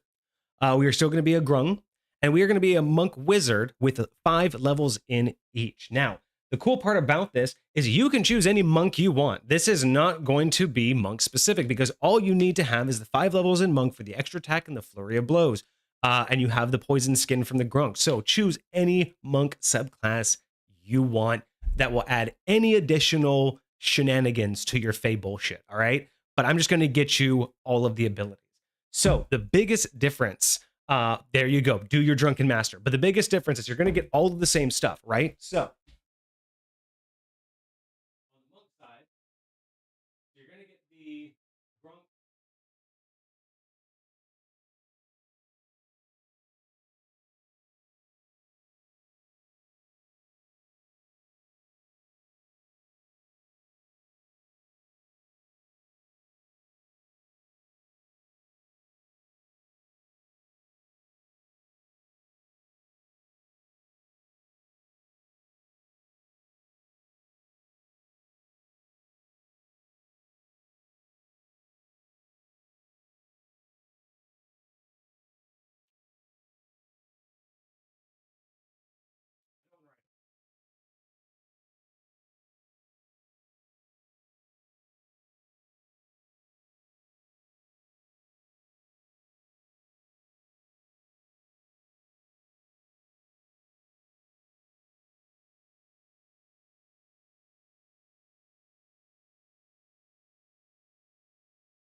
There. This is how we're going to do it. So level 10 grung, 5 monk, 5 wizard. He's going to get poison skin, touch or hit equals the con save. We already know that it means against poison, so we don't need to reiterate that whole point. So how is this going to work? Well, with the monk, we're going to get the same exact things. We're going to get flurry of blows and extra attack.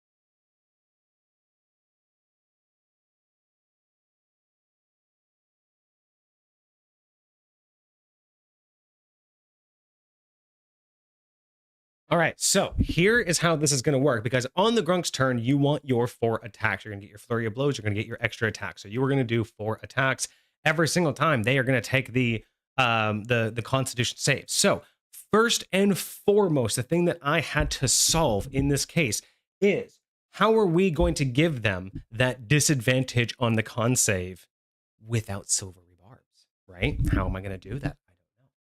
So I had to look up and figure out how we're actually going to undo that. So here's what I suggested. With your wizard, you take wizard, and at 3rd level, or whenever you take your subclass, you become a diviner subclass.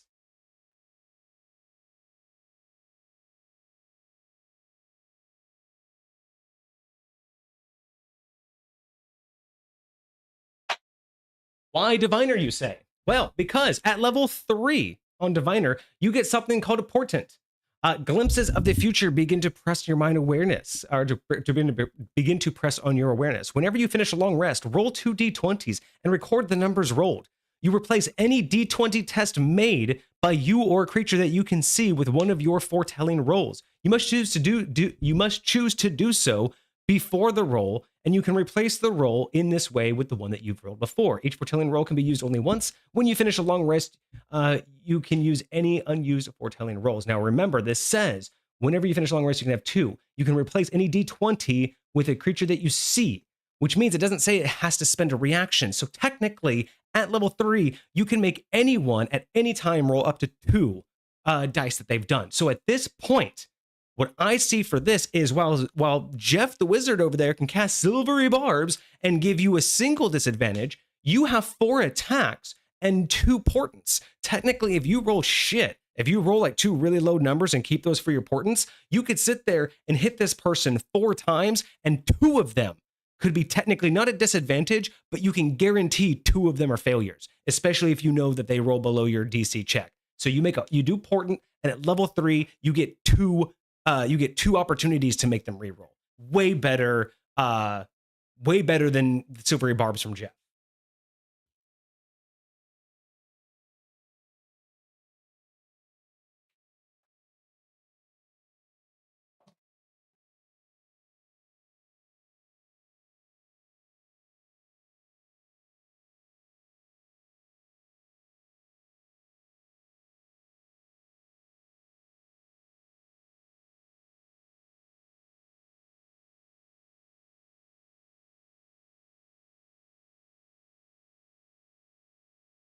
So right there, right off the bat, level 3, yeah, exactly. That's where we're at so far. But at level 3 on a Wizard Diviner, you have 2 fixed rolls, which means if you roll really shit the last time you did a long rest, you're already beaten Jeff's Silvery Barbs on 2 different accounts. It means half. You have now a 50-50 chance, as long as you, or not even a 50-50 chance, because again, poison, you just need 1 of your 4 attacks to poison him. If you have 1 of those 2 are so shit rolls, you're guaranteed to poison him. So you're already beating Jeff, because Jeff's only given a disadvantage on the con check. This one, you're guaranteeing a loss because you know what you're going to fix it at. So I think that's better than Silvery Barbs. Now, step 2. How are we going to give you advantage on the next roll? Well, this is where it's going to get a little bit more fun. Because the cool part about this is before this round, see, we already knew that from the other one, Jeff had already cast Summon Undead. We knew that Jeff had already done that. They were already on the battlefield, which is why he was able to give it advantage, correct? So you're now a wizard, and you're a 5th level wizard. So why not at 5th level? You, previous round, should have already cast Summon Undead.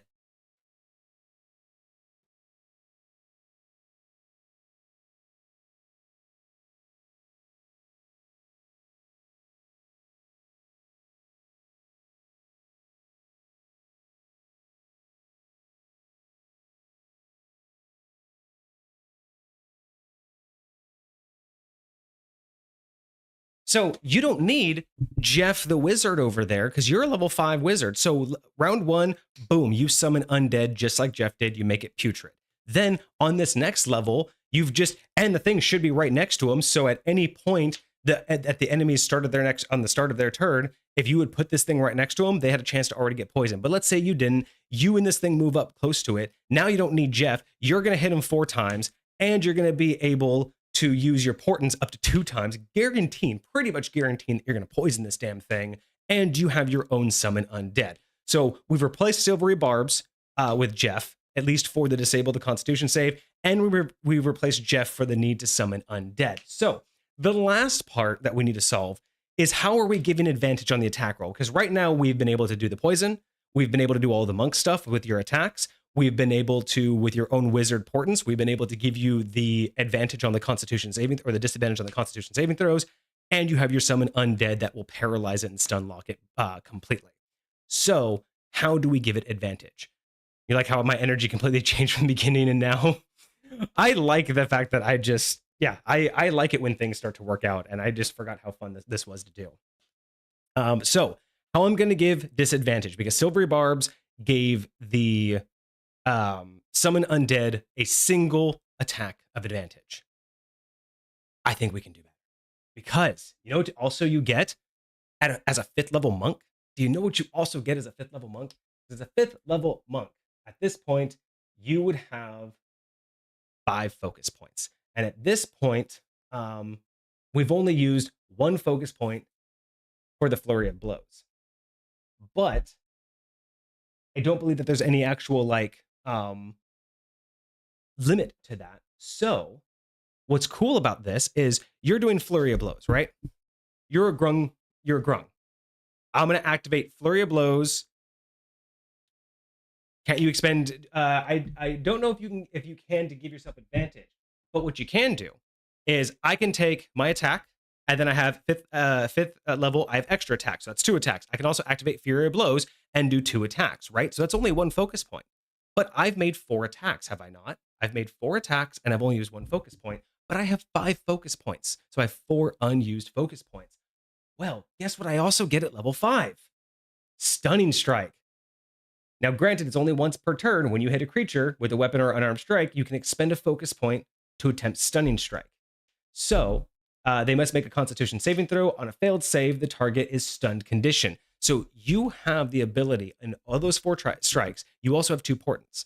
So with being a 5th level monk, you can hit them 4 times, near guarantee that their saving throw fails on a Constitution check for poison, and you can add Stunning Strike and use your portent to pretty much guarantee they fail their Constitution save on that and stun them. Once they're stunned, your Summon Undead will automatically have advantage on both of their attacks, not just their first attack. So we've not only given you 2 portents, 2 chances for them to fail saving throws, but now if this all works and you stun them, you now give your Summon Undead 2 attacks at advantage. Well, I guess, no, only 1, because the first one would hit and then they wouldn't be paralyzed anymore. But they would be, because they're still poisoned and it hits and then they go paralyzed and then they get hit again. Yeah, so they still get the 2. Yeah, they get the first one at advantage to paralyze them, then they get a hit again, and then the whole process just starts over again. So that's why you can do this with a single character at level 10, because your Monk Stunning Strike, along with your extra focus points, will give it the stunned feature or the stunned condition, which will mean that you get the advantage with your Summon Undead.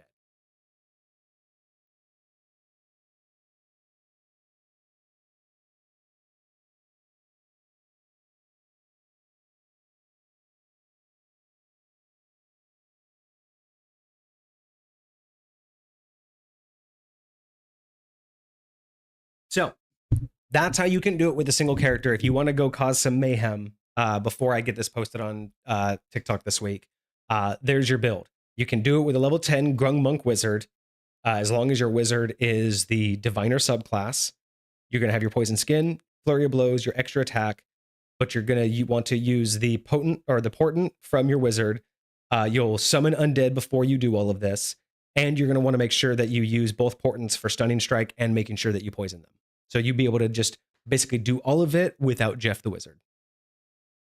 Fuck Jeff. So hopefully that took another hour to write up. So hopefully that makes sense for you, Soul. Hopefully you enjoyed both of those breakdowns. This is obviously the bigger behind the scenes one. Normally I would have done all of this and then just did the 60-second reply. But I'll probably end up doing those tomorrow. I'll sit down and record those and post them, so they'll actually be a little bit more succinct. But hopefully you enjoyed this. I really enjoyed it. Thank you so much. Keep posting. If anybody's out there and you want to see me do this, just tag Misfit Gamer Studios on TikTok or wherever you see these crazy builds that you're not sure if they work, or there's not enough information for you to figure it out. Tag me in them and just say, gonna need a breakdown, and then I will go ahead and do this. All right, so. Oh yeah, there you go. Now you might be able to read a little bit more about what I wrote.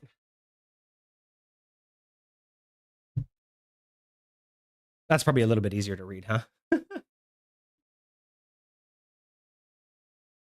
But yeah, so that was a lot of fun. Now that I have access to 2024 stuff, it's going to be a lot more interesting to check this stuff out.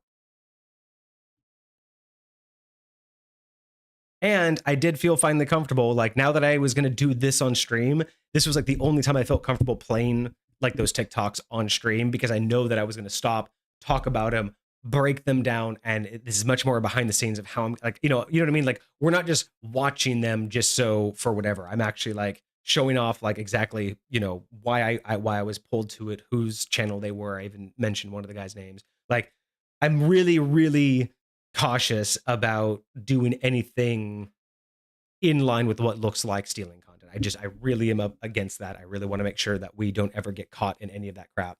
So I'm very mindful that if I'm ever going to show anything of anybody else's, it has to be in the most, you know, innocent way possible, such as this, where it's like it's obvious that I'm taking what they say and I'm actually going to build upon it and make my own content elsewhere, and that this stream was not about watching their stuff.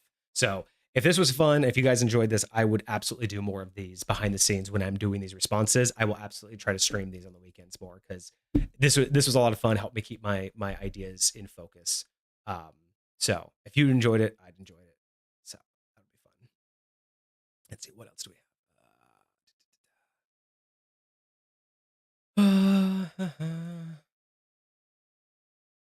Interesting. Yeah, it's just broken. Okay, broken. All right. Let's see. We are 2 hours in. I wanted to do some Rocket League tonight.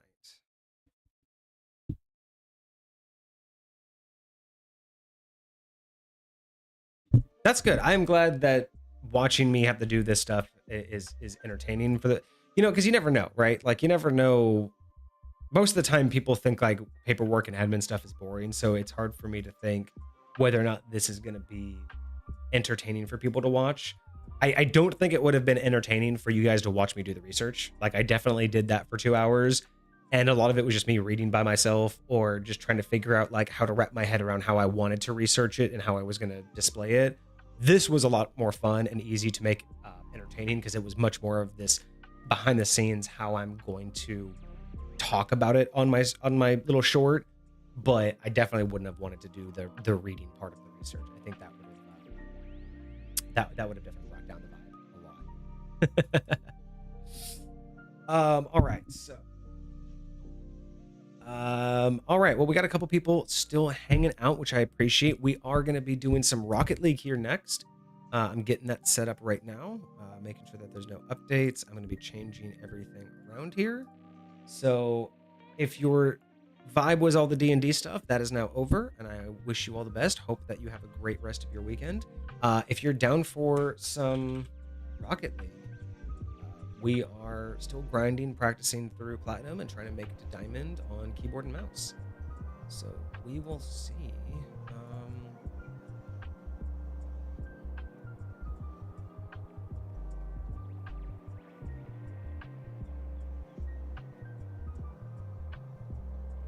So I have figured out that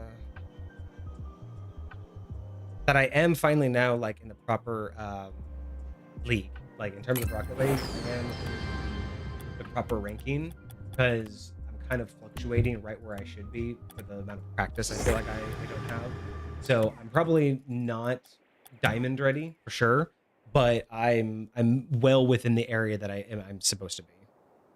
Time to drop to 876 channel points after redeeming. No cursing. Oh, great. Should I go get some alcohol? Is that what kind of stream we're about to have? I was thinking about taking a quick little break here, since I want to switch gears. I might go get myself a drink. It's always weird, you know what I mean? Like, I know breaks are okay. I know that they're healthy in a lot of respects, but at the same time, I'm always worried about like people leaving. But then I'm like, well, if people leave and I only have like 3 people watching me, how many people are going to leave? Drunken Rocket League sounds crazy. It is actually a lot of fun. It's a lot of fun, a lot of craziness. I don't know, because I do play better with music that I'm not allowed to listen to straight. But it does work. You know, maybe I'll just chill. Maybe we will listen to music. Maybe I'll just have it on the ready just in case.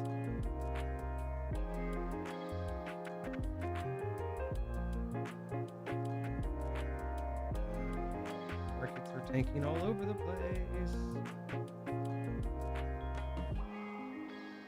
How amazing is that?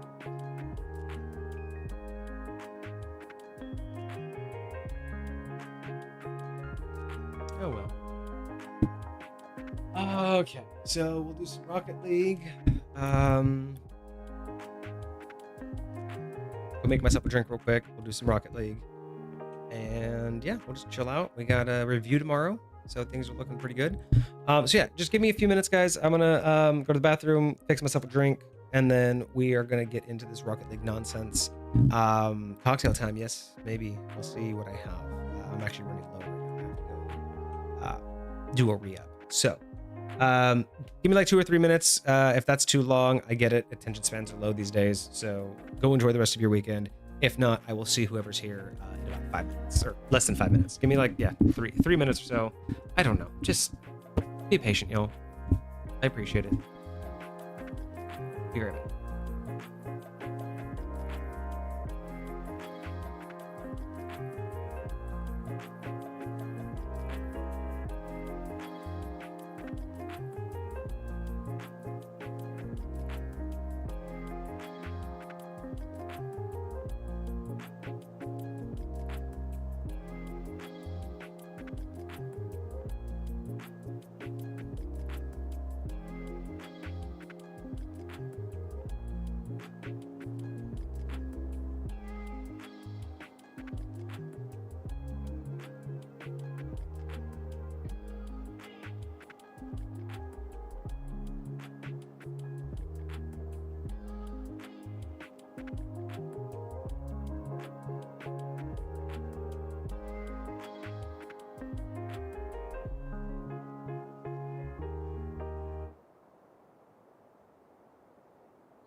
All right, everybody. So sorry for the wait. That is all my fault.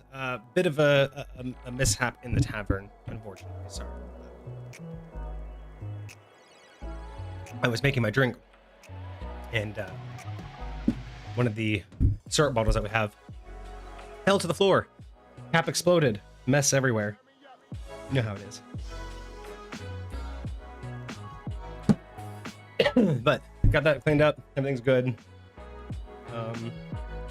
So yeah, we're gonna have a good time here. The headphones are actually charged, so I'm actually gonna do this. I'm gonna leave the camera where it is. We're gonna go into game mode. Is that a little too dark? I don't have my we can get this one set up.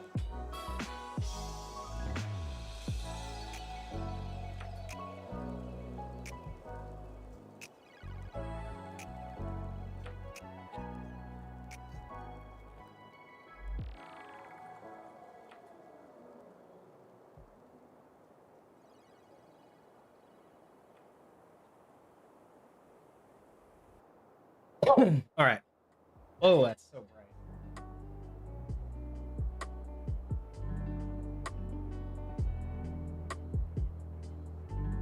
I'm not supposed to make I thought that was the whole point. Make a mess in it.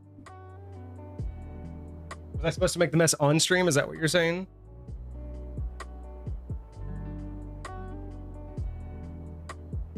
All right. That's probably a lot better, yeah? I'm assuming that's going to be much better.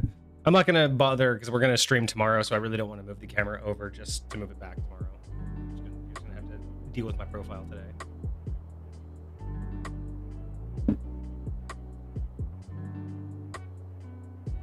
But hey, you're able to at least see me.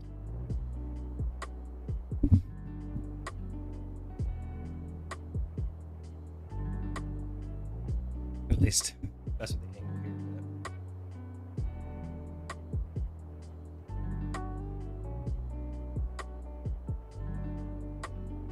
There we go. Is that better? That's good. Have to look over here for chat anyway, so actually no, I can move chat.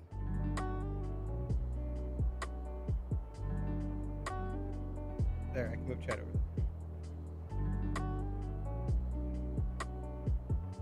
there. Okay, there we go.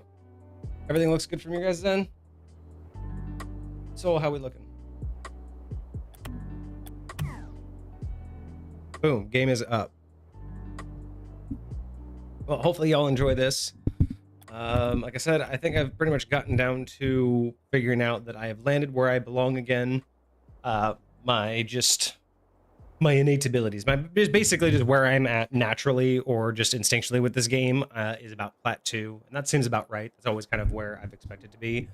I'd like to get back to Diamond, but like I said, Diamond was like 2 years ago when I was gaming every single day and doing every tournament and just constantly practicing and grinding.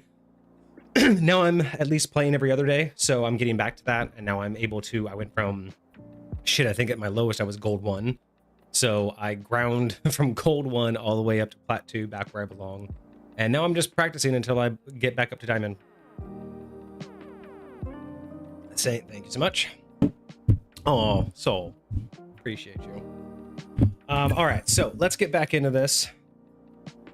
The whole point is just, I've recognized that every time I get up into Plat 3, I'm either getting really crap teams or I'm the one doing the worst, and it's very obvious that I'm the problem. So it is obvious that my skill sets are now lacking in this current Rocket League generation, current era of Rocket League.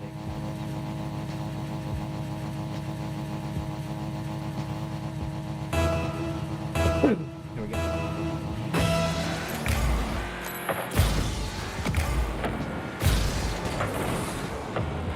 Stay back. First game, just gotta get the feeling right. Too late.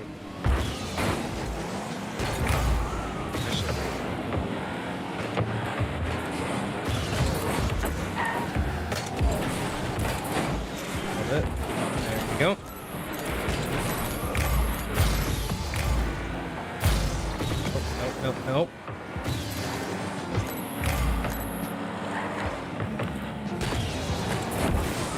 Yep. Every time, it's so hard to tell what height they're gonna bounce it on. More often than not, I'm actually too low. If I were like a half a second later in my response time, I actually might have hit that.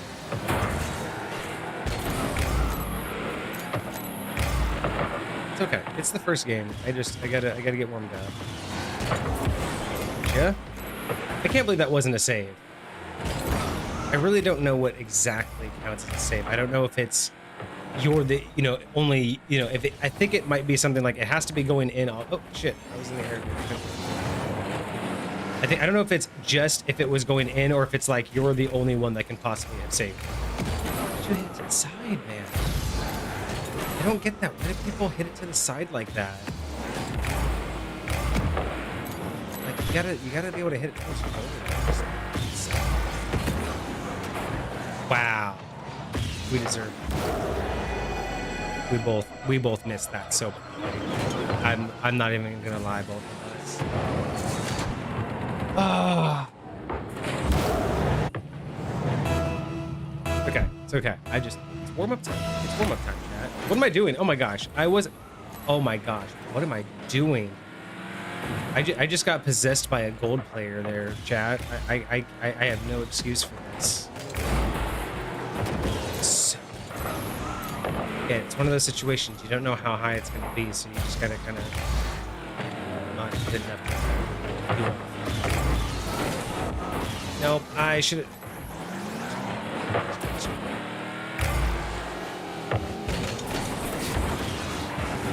Get in there. Yeah, I helped somehow, chat. Somehow I helped. By the way, I made a passion fruit margarita. Passion fruit elderflower. It's quite tasty. It's sweet and tart, but like just on this side of being sickly sweet, which is nice. It's like puckery sweet, but not sickly sweet. Oh, I was close on that one.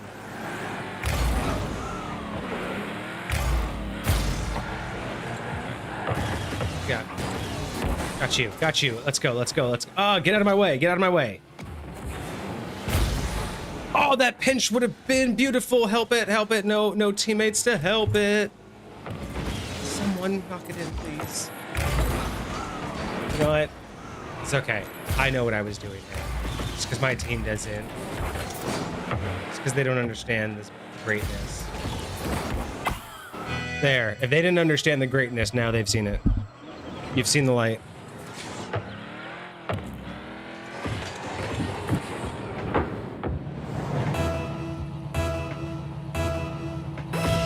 The music helps. It's so funny. I honestly thought that this would be a little bit distracting, like streaming with music in my ear, but because it's not quite in my ear, because it's like the bone caducing, and I can still hear my game the way I like to, it's nice. It's like I can listen to the music I need to, and I don't have to worry about getting copyright. No! My fault, guys. That's 100% on me!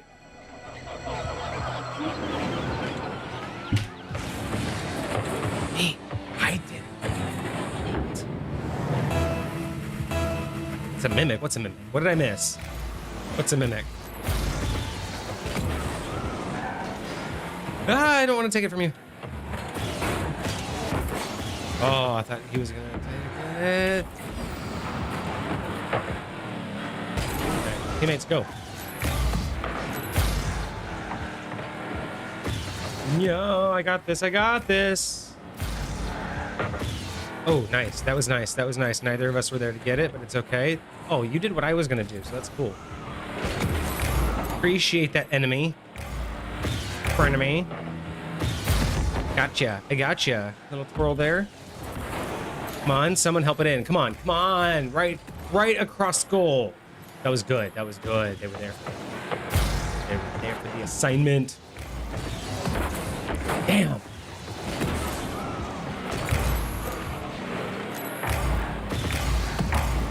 No! Oh, I was In my head, I saw that coming, and in my head, I knew what to do, but my fingers were just not reacting. They were just not doing what was required. Oh, I'm sorry, teammate. That was my bad. I should have let them have it. If I knew that they were there, I wouldn't have hit it. I did not expect them to be there. Help it. Oh, the enemy could help it.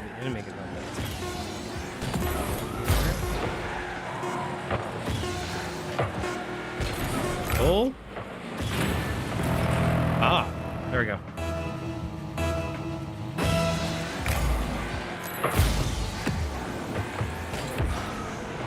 That was my fault.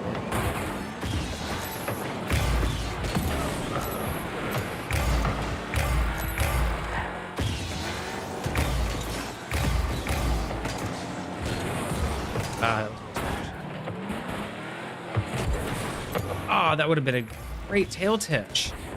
Great tail touch.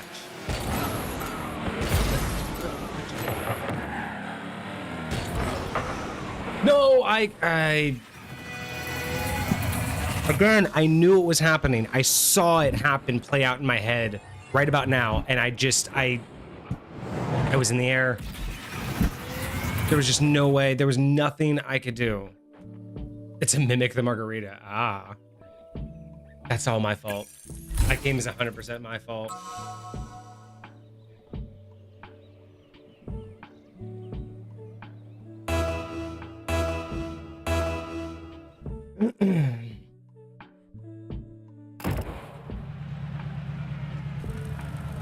Alright.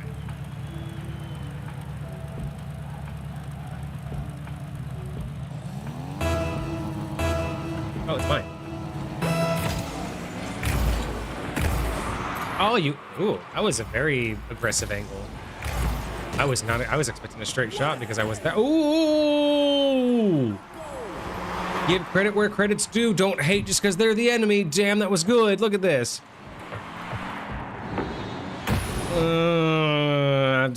Yeah, gold winner my ass.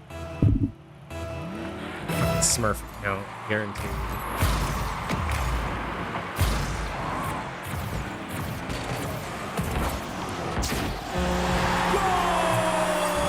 That's a Smurf account if I've ever seen one.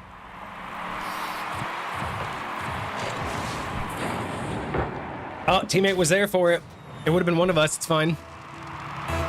That happens to me all the time, where I'm like, I'll be the lowest scoring teammate, but mainly because someone's always there sooner than I am. Oh, you were gonna do what I was gonna do, just less aggressive, but that's okay. My team's. But yeah, it's funny. I'll have like the lowest score only because my team's just slightly better than I am. Not that I'm bad or can't hit the ball. It's just they're always like they're right in front of me, and it kind of sucks sometimes because you're like, I swear I'm not bad. Up the team. There you go. Oh, beautiful pass. Get out of here. Good team. Fully. Nope, you got it. You got it. Oh, that was gorgeous. Enemy, you. Magnificent goal. Fuck yeah.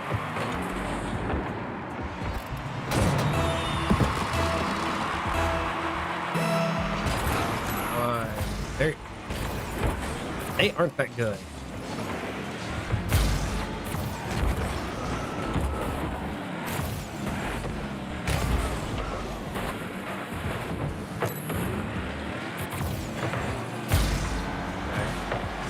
Up. Damn it. Wow. Yeah, look at that recovery, y'all. Like,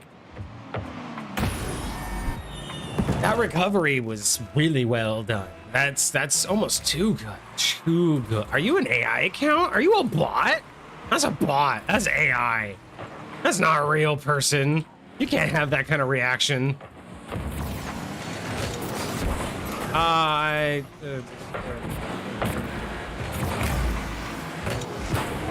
Oh, you're there. For some reason, I thought he was on the other side of the map.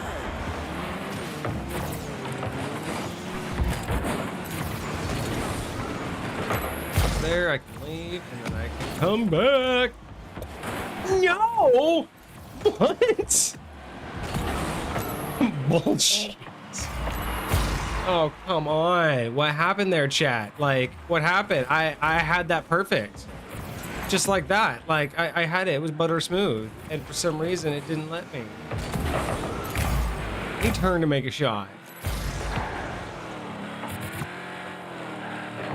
Song might help, though. Nope. Never mind.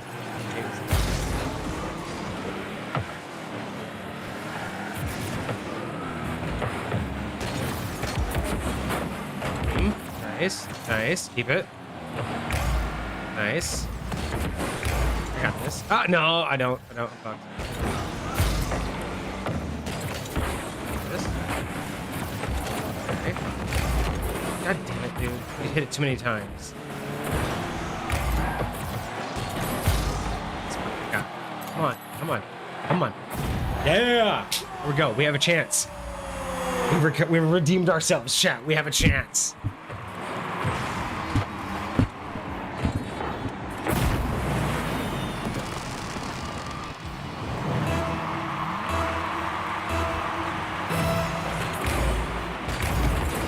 Oh, got it, bitch. Yeah. Oh, there was a. Oh, I didn't know he was still in the goal. Damn. That was such good teamwork, though. He was there. My teammate knew what to do. Knew what to do more than I did. Team. That was my fault. My fault. I'm glad you were there to save it.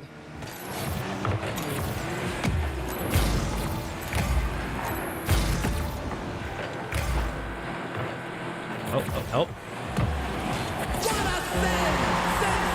Maybe didn't need it, but you know what? It was done.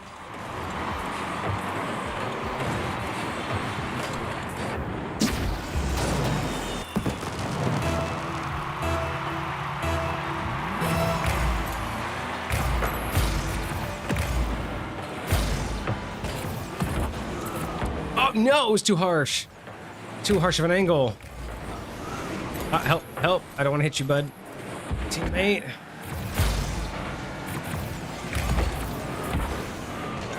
Gotcha. Okay, hold it back. Nope. Wow, what happened to that jump?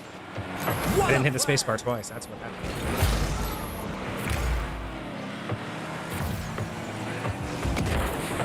I tried. Ooh, I thought that was actually going in. That's why I said I tried. I thought we just, like, lost it. Oh, please miss it. No. Got it. I mean, we're gonna go to OT. At least we have the. At least we're tied, so we have a chance for OT. Oh, thank God.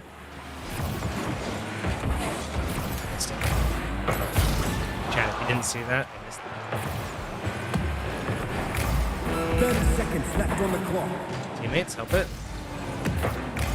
That was a great shot. Teammate. Oh, that was in. You were in the wrong spot. That's so my fault. I thought I was passing it. I misjudged where they were.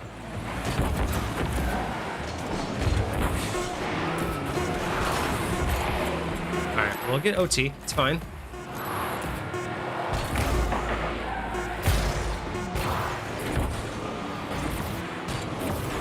Ah!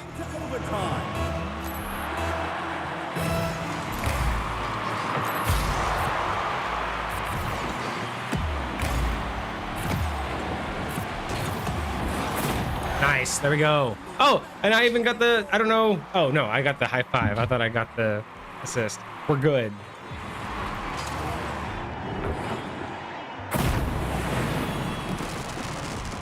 What a match!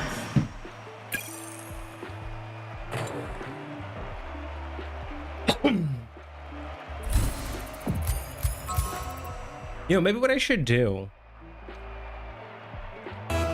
I'm curious, chat. Let me know what you think about this. If anyone's even watching me at this point, what if I made a playlist on Spotify and gave a jam session, which means, you know, you guys can remotely listen with to the playlist as I'm listening to it. Would you be interested if I did that for like subs and VIPs and shit. I was probably thinking too much. That was probably my fault, by the way. Like, I totally don't blame my teammate there. I think that may have been my fault. A little bit later.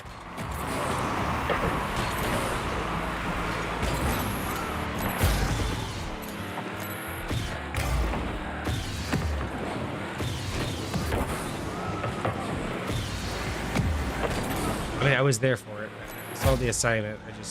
I got like a C on that assignment. Let's put it that way. I got the assignment, but not necessarily a great grade. What kind of am I getting? Oh, that's right on goal. Don't touch it. How dare you? You should have. That's unsportsmanlike. You should have respected how awesome of a shot that was and let me have it. Chat, am I wrong for thinking that? No, I could have had a perfect shot on goal. That should have been a pass. It's probably my bad for like going after your ball. Like, you probably totally had control.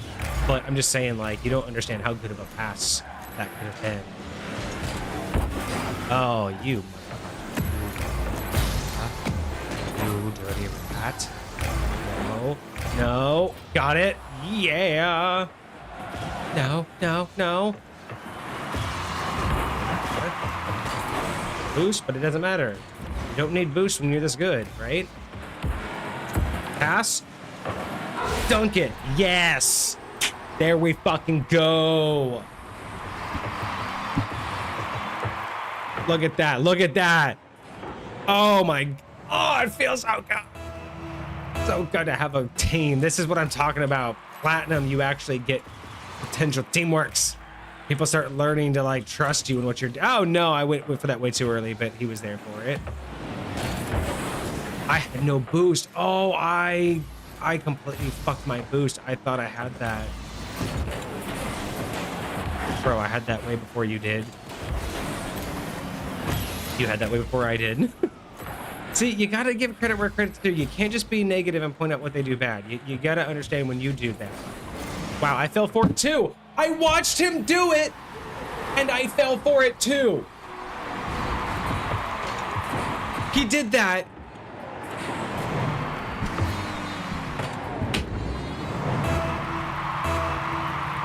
There's no excuse for that, chat. There is absolutely no excuse. I'm a scrub for that. I'm a fucking, like, that's scrub moves right there. Like I told you before, like, that's like a fucking gold just, like, completely just possessed my body and did that. Because I know better, and I still didn't. No, get the fuck out of here. You thought you were gonna get that shot out? No. I haven't even paid attention to what song's playing. I did that scrub-ass mood with this song playing. Oh my gosh. It's ADHD. I don't know what's going on at any given moment if I'm not paying attention to it. I should probably restart this. Oh, shit.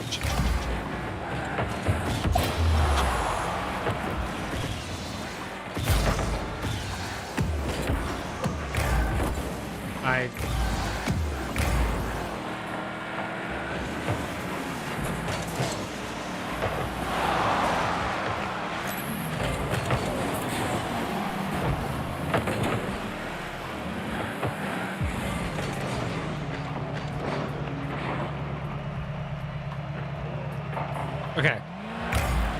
Now I can pay attention to the song. This song will actually help.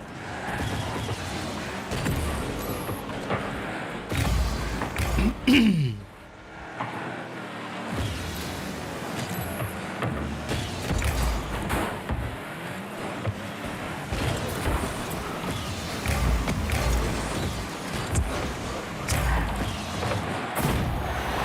we go.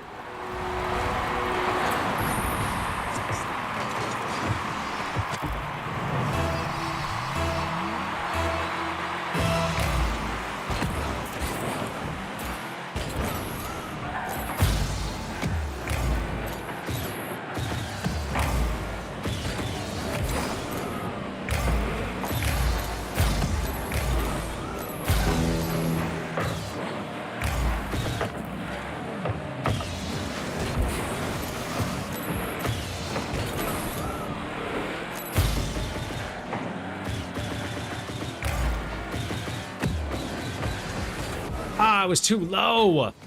I misread that so badly.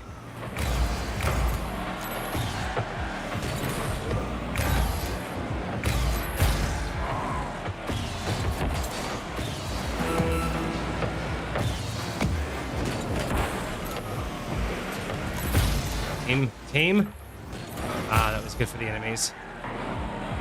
That was good for them too. Oh, that was bad for me. No! That was not my fault.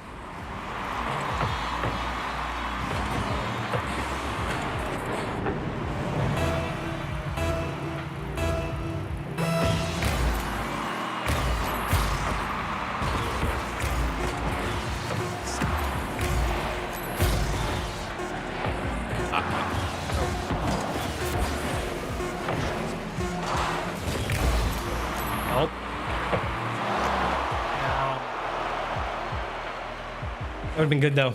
That would have been really good.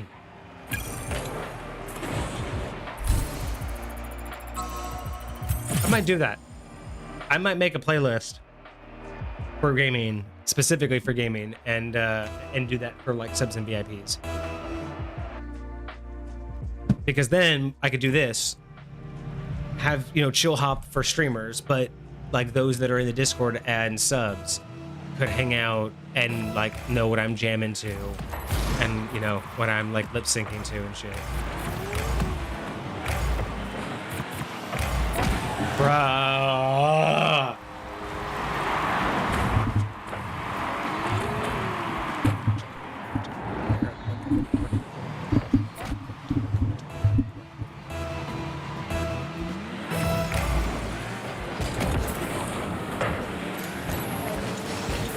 I didn't expect them.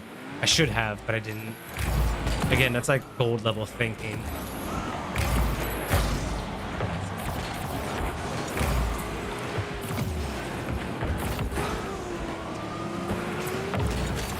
Oh, no! I fucked it up for my teammate. That's my fault.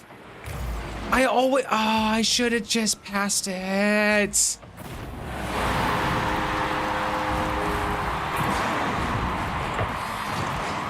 So my fault. That's 100% my fault, chat.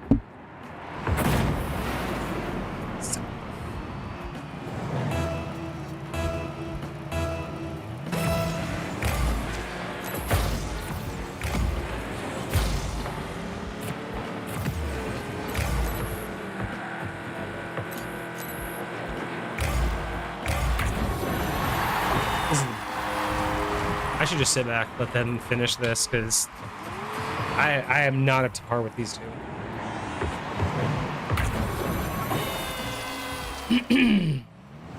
I wouldn't be surprised if at least one of them are platinum.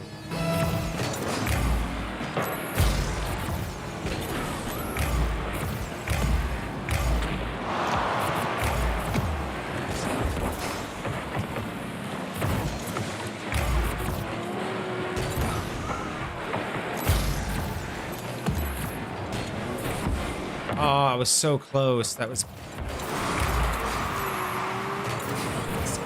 Oh, that... Did you see that? Enemy totally body blocked me. That was brilliant. I am jealous of that skill level. I am outmatched. What? I almost want to watch the replay. I almost want to like save the replay of this game for that. That body block. I really want to know how intentional that was. That's insane. That body block's insane.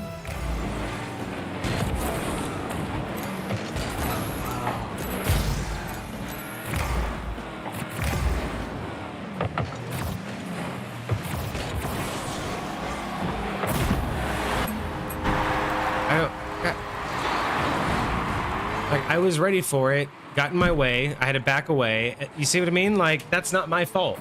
You can even see it right there in the replay. Teammate just completely blocked me, and I was like, oh, well, I gotta...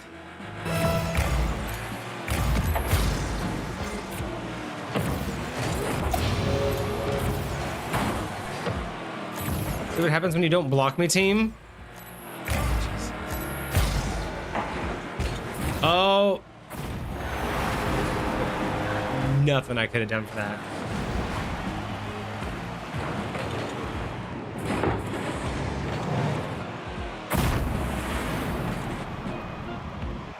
Yeah, there's nothing I could do for that.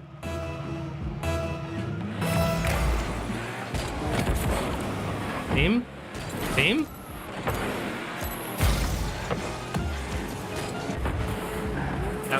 That was a little bit much, but that's okay.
I don't know what I'm doing right now. I really don't. I'm just outmatched. I'm not vibing with my team, and the enemy team is just too good. Yeah. I mean, 5-2, there's just nothing we could do, and I'm the lowest scorer. There's nothing I can do about this. I can't help. I mean, it's also a clan battle. Like, we're against a clan that's together. What can we do at this stage? You know what I mean? Like, I agree that we're not doing much.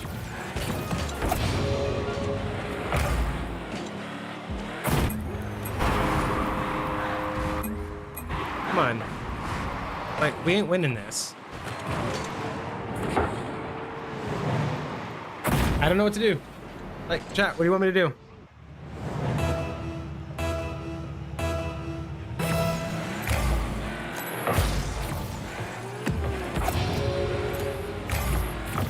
I mean, I'll take the free points, but it's not going to matter if we're not scoring.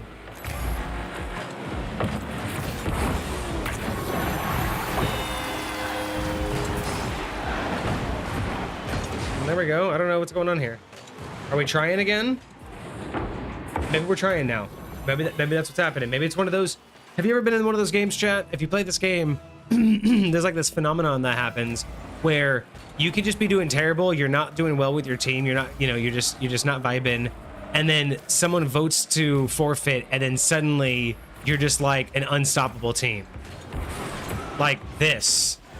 I mean, I know that they're probably just messing around. The enemy team is probably messing around, but like, it's fascinating that I've done that where I've been with a crap team. It'll be like 3-0.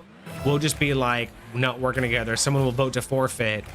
And then from then on out, we just work perfectly together. And it's like, you need that like almost, like push, that negative, that almost toxic push to be like, no, we can do this. And then somehow you pull it together.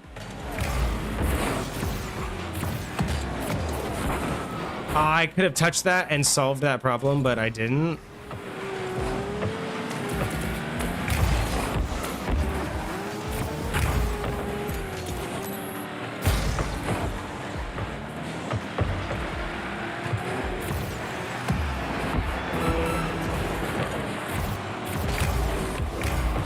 Nah, it's not. I mean, at least I wasn't the worst player here, but still. What can I do with this? They have to forfeit, and that's when everyone locks in. You know what I'm saying? Like, I don't know what the thing is, but hey, it didn't work this time around. You know what I'm saying? I mean, at least we got to 4-7. At least it wasn't like a total fuck up, but... Oh, really? This song? I don't want to waste this song. It's not even the whole song. It's really just the last verse. But still, like...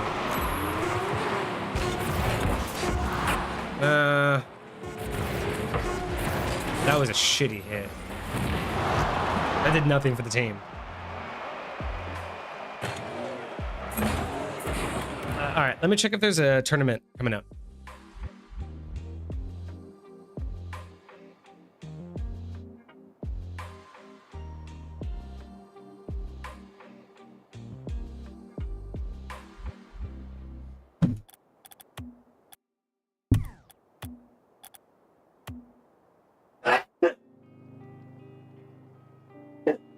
Sorry, chat. Hey, what do y'all think? Should I do the 2v2 soccer?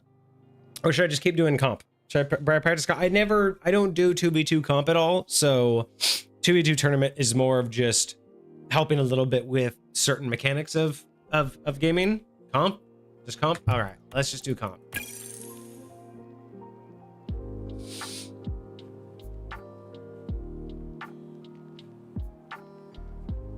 Maybe this next round we'll start with the right verse. I don't know, maybe a game or two and I'll go make another drink. That'll be my last drink for the night. I don't have work tomorrow, but I have a lot of food prep to do tomorrow.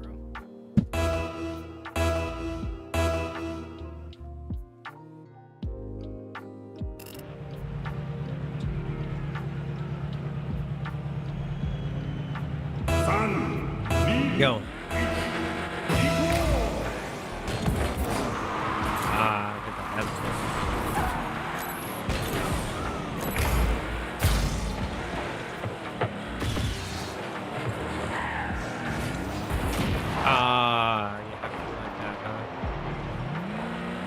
Oh, is there a hair? Eyes.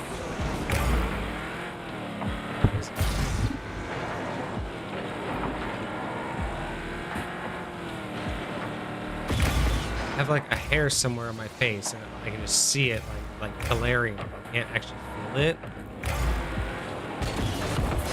Oh, that sucked. And I had no teammates there. Oh, I did have a teammate there. Okay.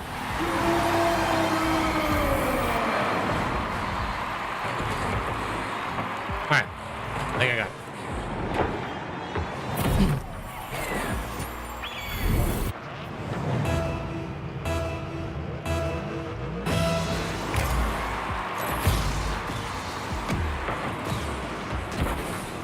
That was a bad hit.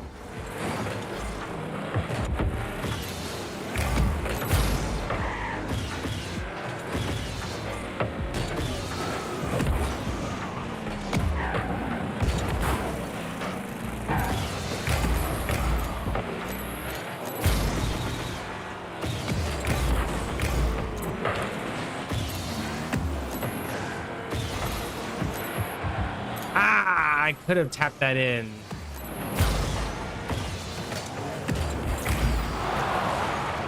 Teammate, tap it.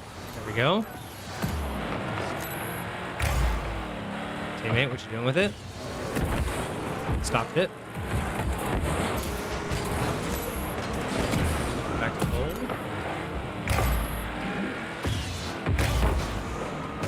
That should be shot on goal at least. Done deal. It's like that.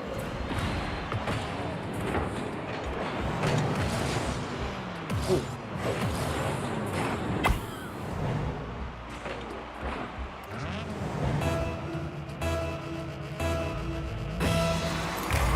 Go.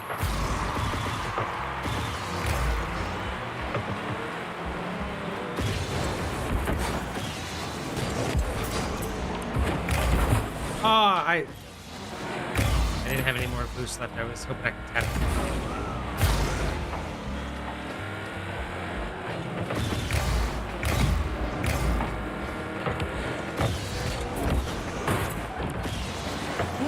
Ooh, that was close. That was nice. Good call.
set that up for my team, and my team wasn't there for it.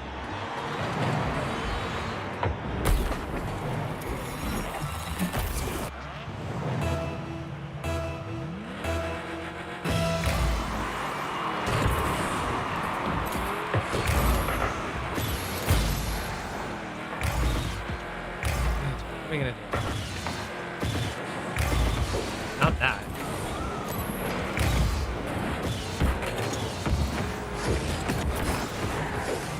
I landed wrong, but that's fine. At least I kept it on the side.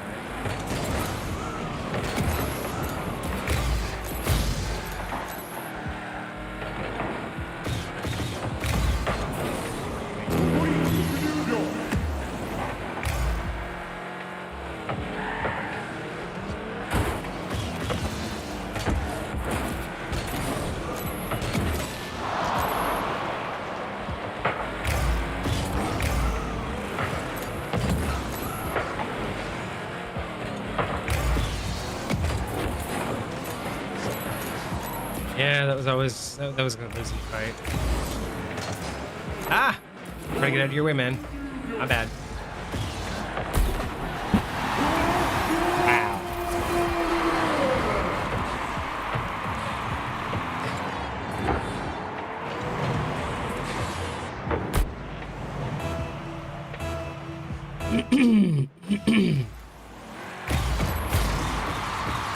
Oh, I worry too much about how much I want to hit it. Part of my vehicle, I want to hit it twice. No, I didn't mean to hit it twice. Damn it. It's not with my team, but I don't think my teammate was even there for like the assist, so I'm just gonna assume that me hitting it twice was better. Right. We got overtime. We can do this. We might just get lucky on this, sir. We didn't. We could have. Oh.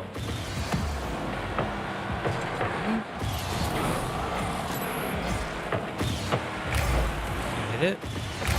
Where's my team? Like, I just went way too early. Okay, to be fair. That was... Got it? That was too... Maybe a little sooner and I could have got it.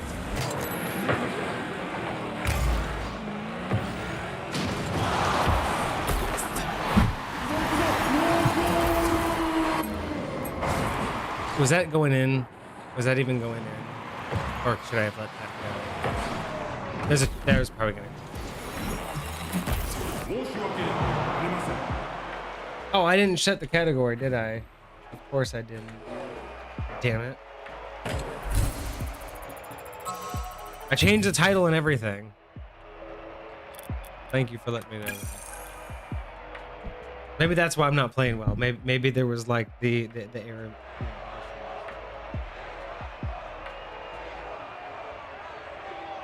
Now I'm in the proper category. Maybe I'll have like, you know, the right energy now.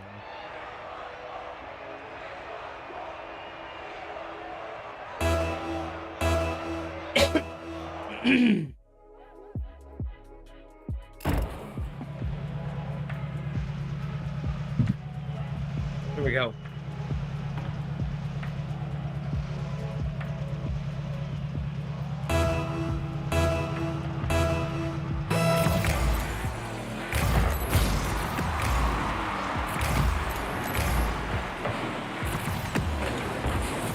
That was bad. I could have hit that better, bro.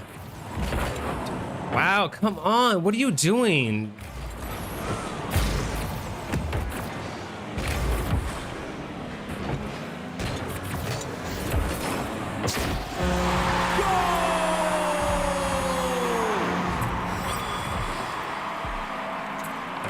Oh my god, right? An automatic? That would be fantastic. Like an automatic category just detecting what game you're playing would make so much sense. Or at least a pop-up, you know, like a pop-up on my side that would say, hey, I see that you are in D&D, but I see that you're currently, you know, playing blah, blah, blah. Would you like to change the category? Like, why is that not even like an option or a bot. Like, why isn't there a bot for that? Come on. Good idea, Cosmic. We should make that. They're, you know, making bots is doable, right? Actually, honestly, you should put that into Discord. Like, I mean this sincerely. If you put that into Discord and tell Kage about it, he would be interested in looking into doing a bot for Discord, because he's talked about doing bots for different things that we want to do. So if you get him with that idea, he would probably be really interested. Because that's another area that he's fascinated in working into, is like just automation. And I'd really be curious if he could get something that works with Twitch. Bam! Look at that. So yeah, so I mean that wholeheartedly. If you do that in the coding chat, like hit the chat for his stream, post that idea for a bot that detects a game and detects that your category isn't the same, and like posts in your chat that you should change your game. Like, he would totally be down for a project like that.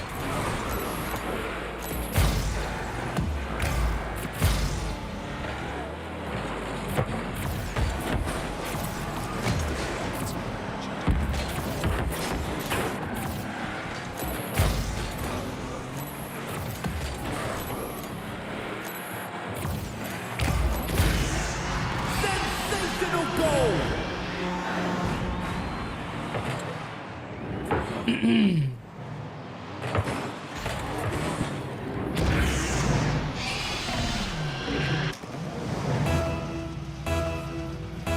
Mine. Oh, that was a bad hit. I could have got that into goal.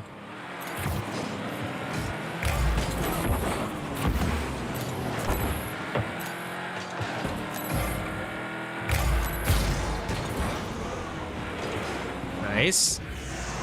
Absolutely magnificent goal! Easy, easy.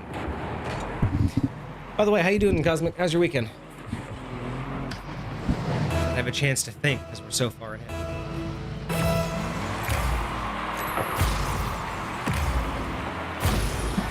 I'm just... Magnificent goal! This is too easy. I don't even have to do shit. I can just sit back. There we go. Too easy.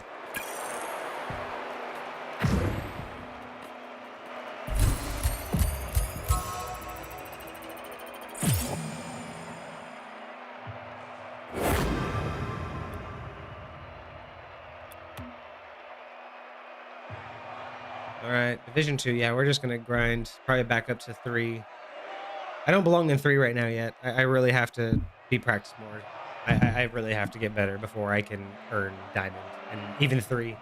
I don't even think I really don't think I can get to plat 3 and keep it for very long. Oh yeah, I was supposed to make another drink. Damn, after this game. Someone remind me in chat. Someone scream at me after the next game, after this game ends, that I need to go make another drink. And not spill, you know, the flavoring. I don't want to spill any more syrup in my bar. Why did you... Oh... It's fine. It's fine. What are you doing? Ah! I don't know what happened. I don't know what was going... What?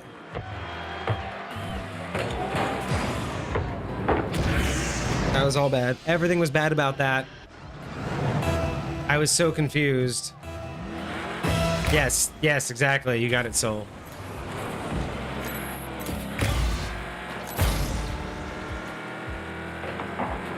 It'll be my last drink of the night.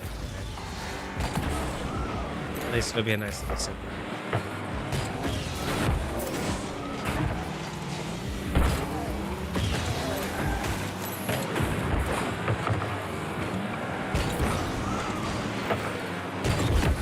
Why are you ball chasing? You had no good shot on that.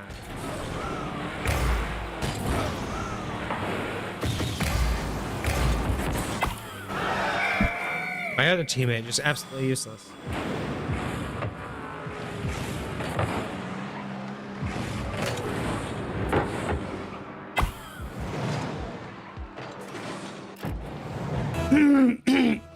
So, Cosmic, I would love to answer that question, and I will after this game and once I have made a drink, because that'll be the perfect pause point. I'll go make another quick drink, and then I will answer that question once I get back when I'm not in the game.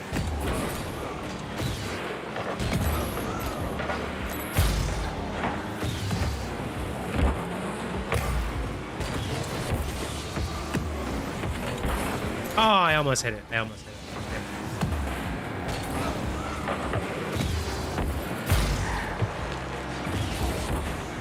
Beautiful teammate. Did you all see that? Did you see that beautiful body block teammate just did for me? Let me take the ball. Oh, that was gorgeous. That was bad. Well, it wasn't bad on my part. It was really good on enemy's part. How about that?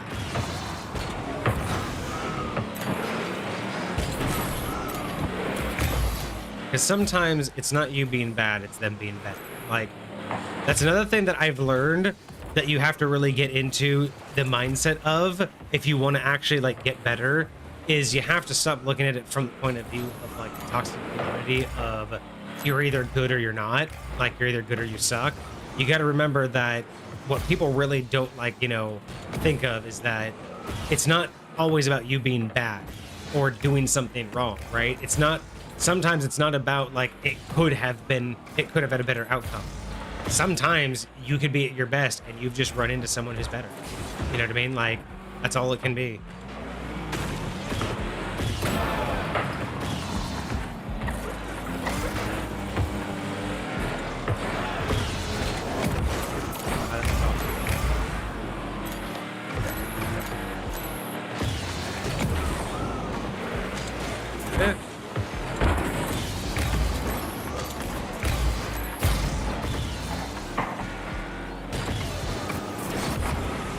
I was too high. I could have hit that, but too tall, too high above it. Ah! Thought I was gonna get there before him. I couldn't see him that well.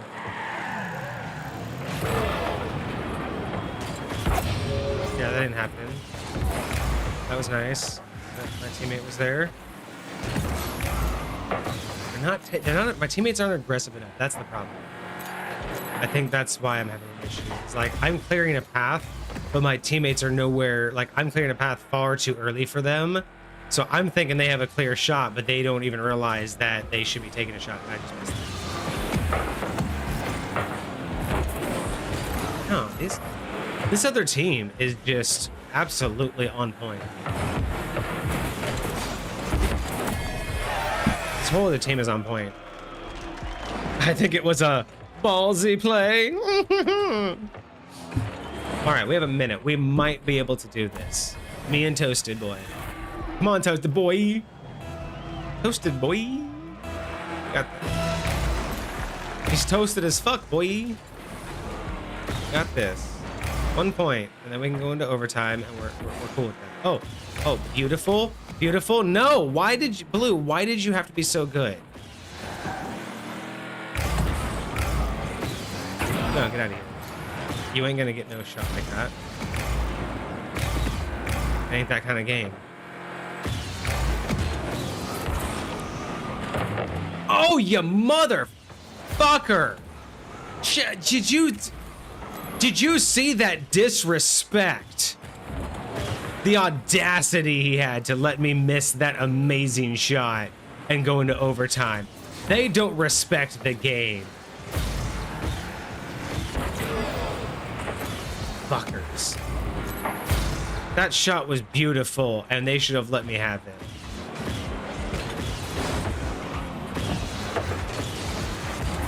Oh, we should have pinched it together. I was trying to pinch it against my teammate, and that's the game.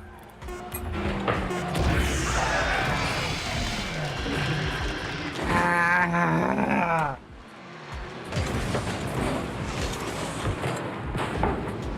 Chat, what am I supposed to do with this? What am I supposed to do with teammates like this? Really? 4 seconds? You think we're gonna get 2 points in 4 seconds?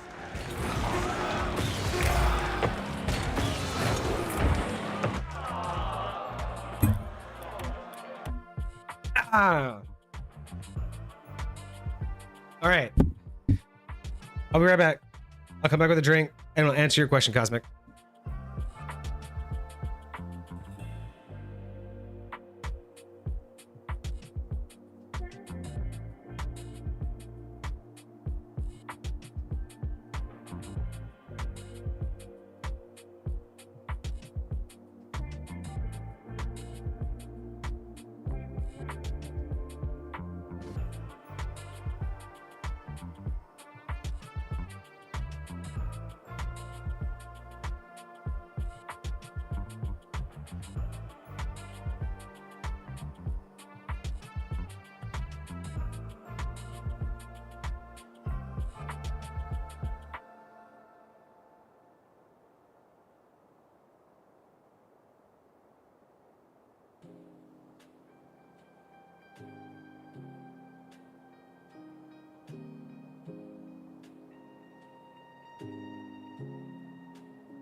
All right, y'all. We are back.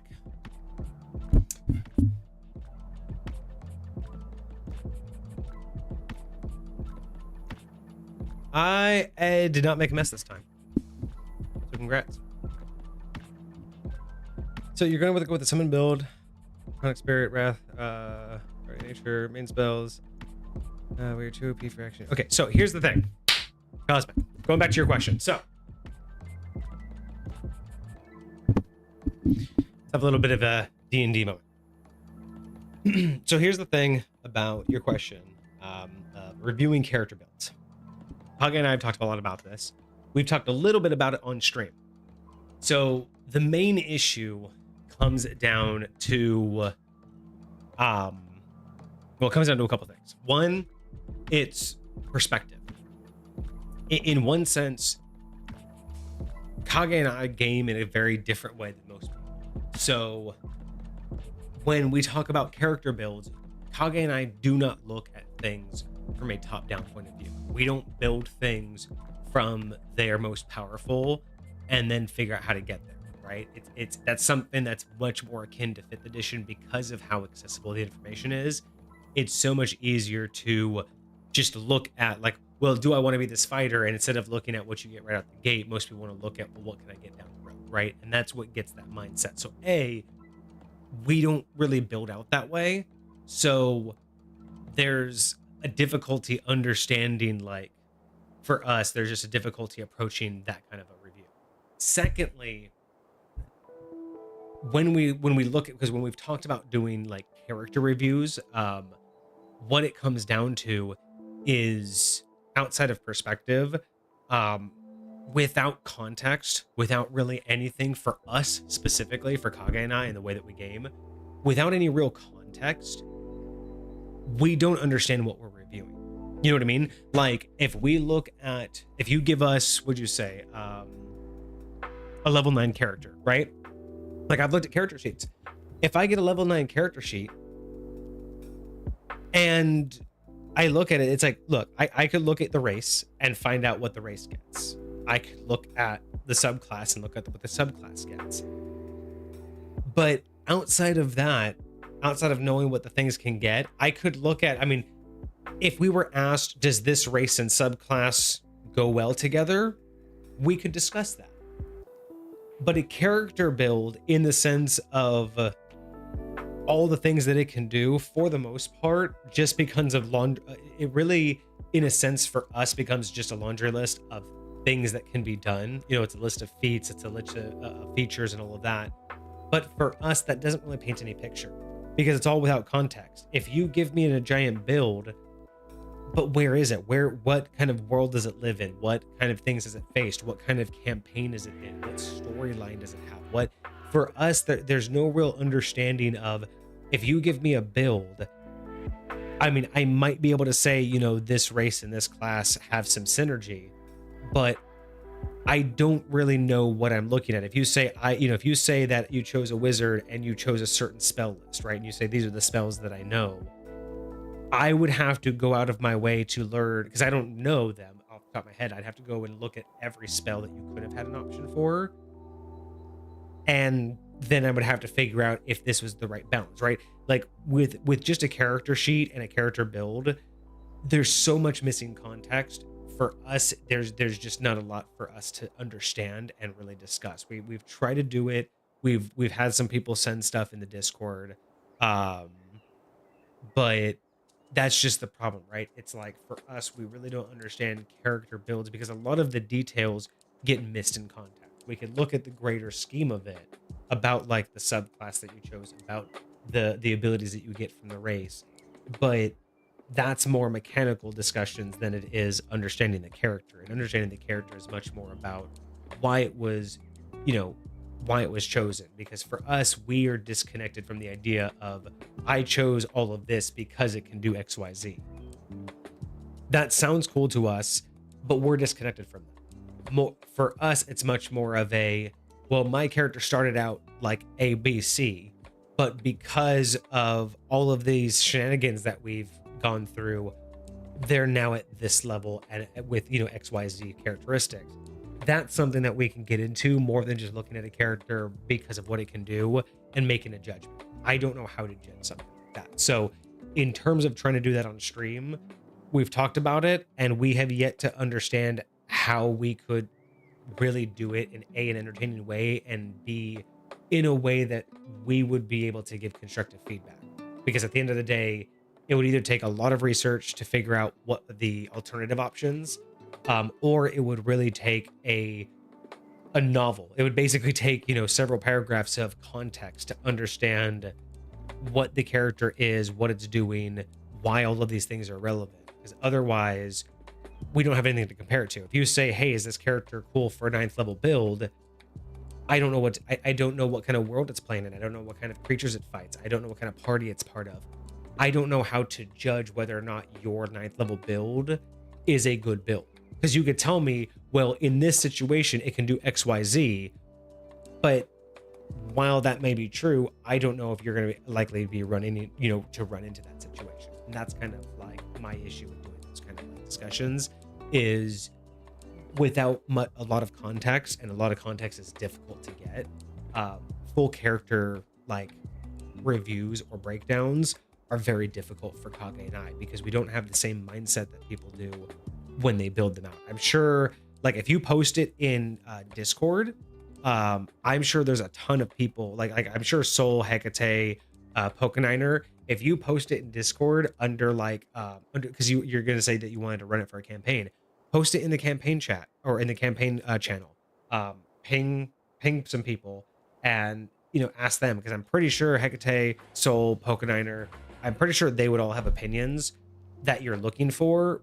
I just don't know how to give those opinions because of the way that Kage and I approach it. I just don't know how to look at that build and give you any good feedback. So I hope that makes sense. I wanted to actually give you a proper response before I got distracted. I didn't want to try to say that while I was gaming. And you know, just completely feel like I wasn't like actually addressing it. So hopefully that all gets cleared out. But because I spilled the passion fruit, I switched to a pomegranate margarita. Pomegranate and elderflower margarita.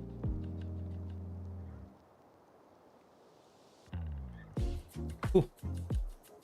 Much more on the tart side. All right. Where are we at? Let's go. No good turn. Oh, hour and a half for that turn. That's 9 p.m. That's a long way away. 9 p.m. is too far away for me to consider doing that. All right, music's back on.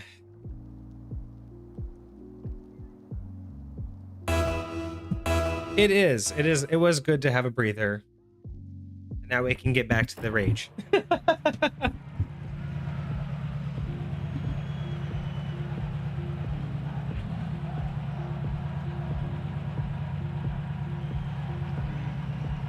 Really?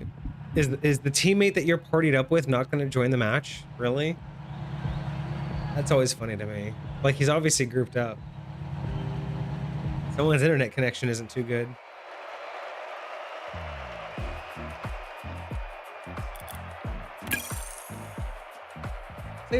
Let's look forward to a couple. I would like maybe 3 solid games. You know, nothing too crazy. Maybe some 3 good games would be kind of nice. You know, just some chill games. They could be close. They could be pretty, you know, one-sided. I don't need like, you know, a bunch of stuff. Just let's hope some chill games, right? Some good teammates. We got this.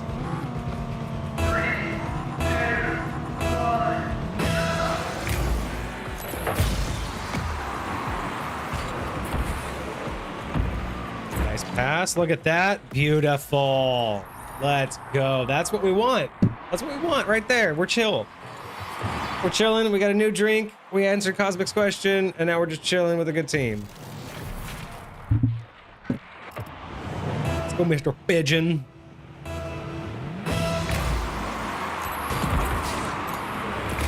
Oh, that's why maybe, though. They don't have a teammate.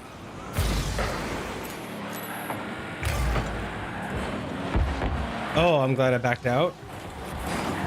Okay.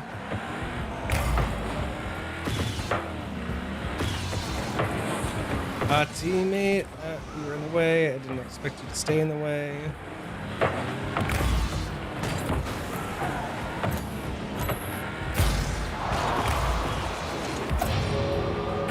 Got this. Oh, I missed. I'm glad they did too, but man, that was bad on me.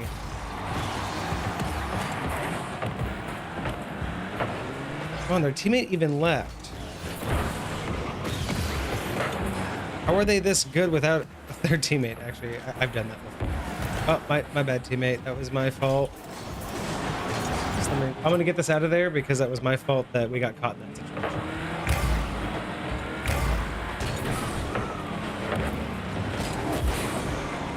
That's so bad. That's so bad on my part. That's my fault. I mean, granted, Jitters isn't doing much.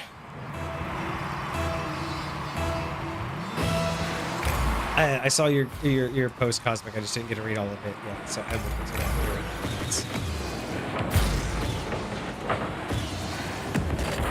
Help, chat. Chat. Why am I asking chat to help? Teammate. That's what I meant.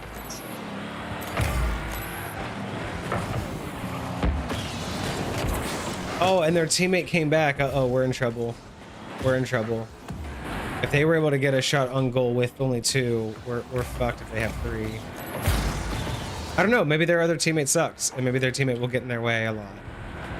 Or not be able to block when they trust it. Got that. Teammates, there you go.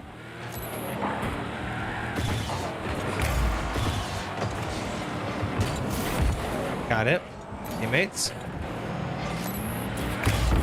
Never mind. Teammates, help. Teammates. Where are you? Why? Teammate, get the fuck away from me, bro.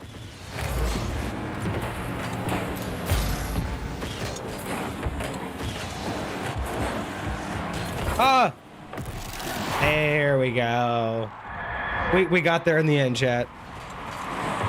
Make use of the elemental weapon. Oh yeah, that's right. Because you got to start to add those to your games. Has your DM regretted you bringing in any of your homebrew yet, or are they pretty happy with all the homebrew that you brought them? Because you got to use like all your stuff recently, right? Like you've actually got to bring in some. Oh, hey, look at that! How did that happen? Yeah, I'm just curious how your DMs really reacted to you using your stuff. How did this happen? What happened here? Oh, lol. That's fine.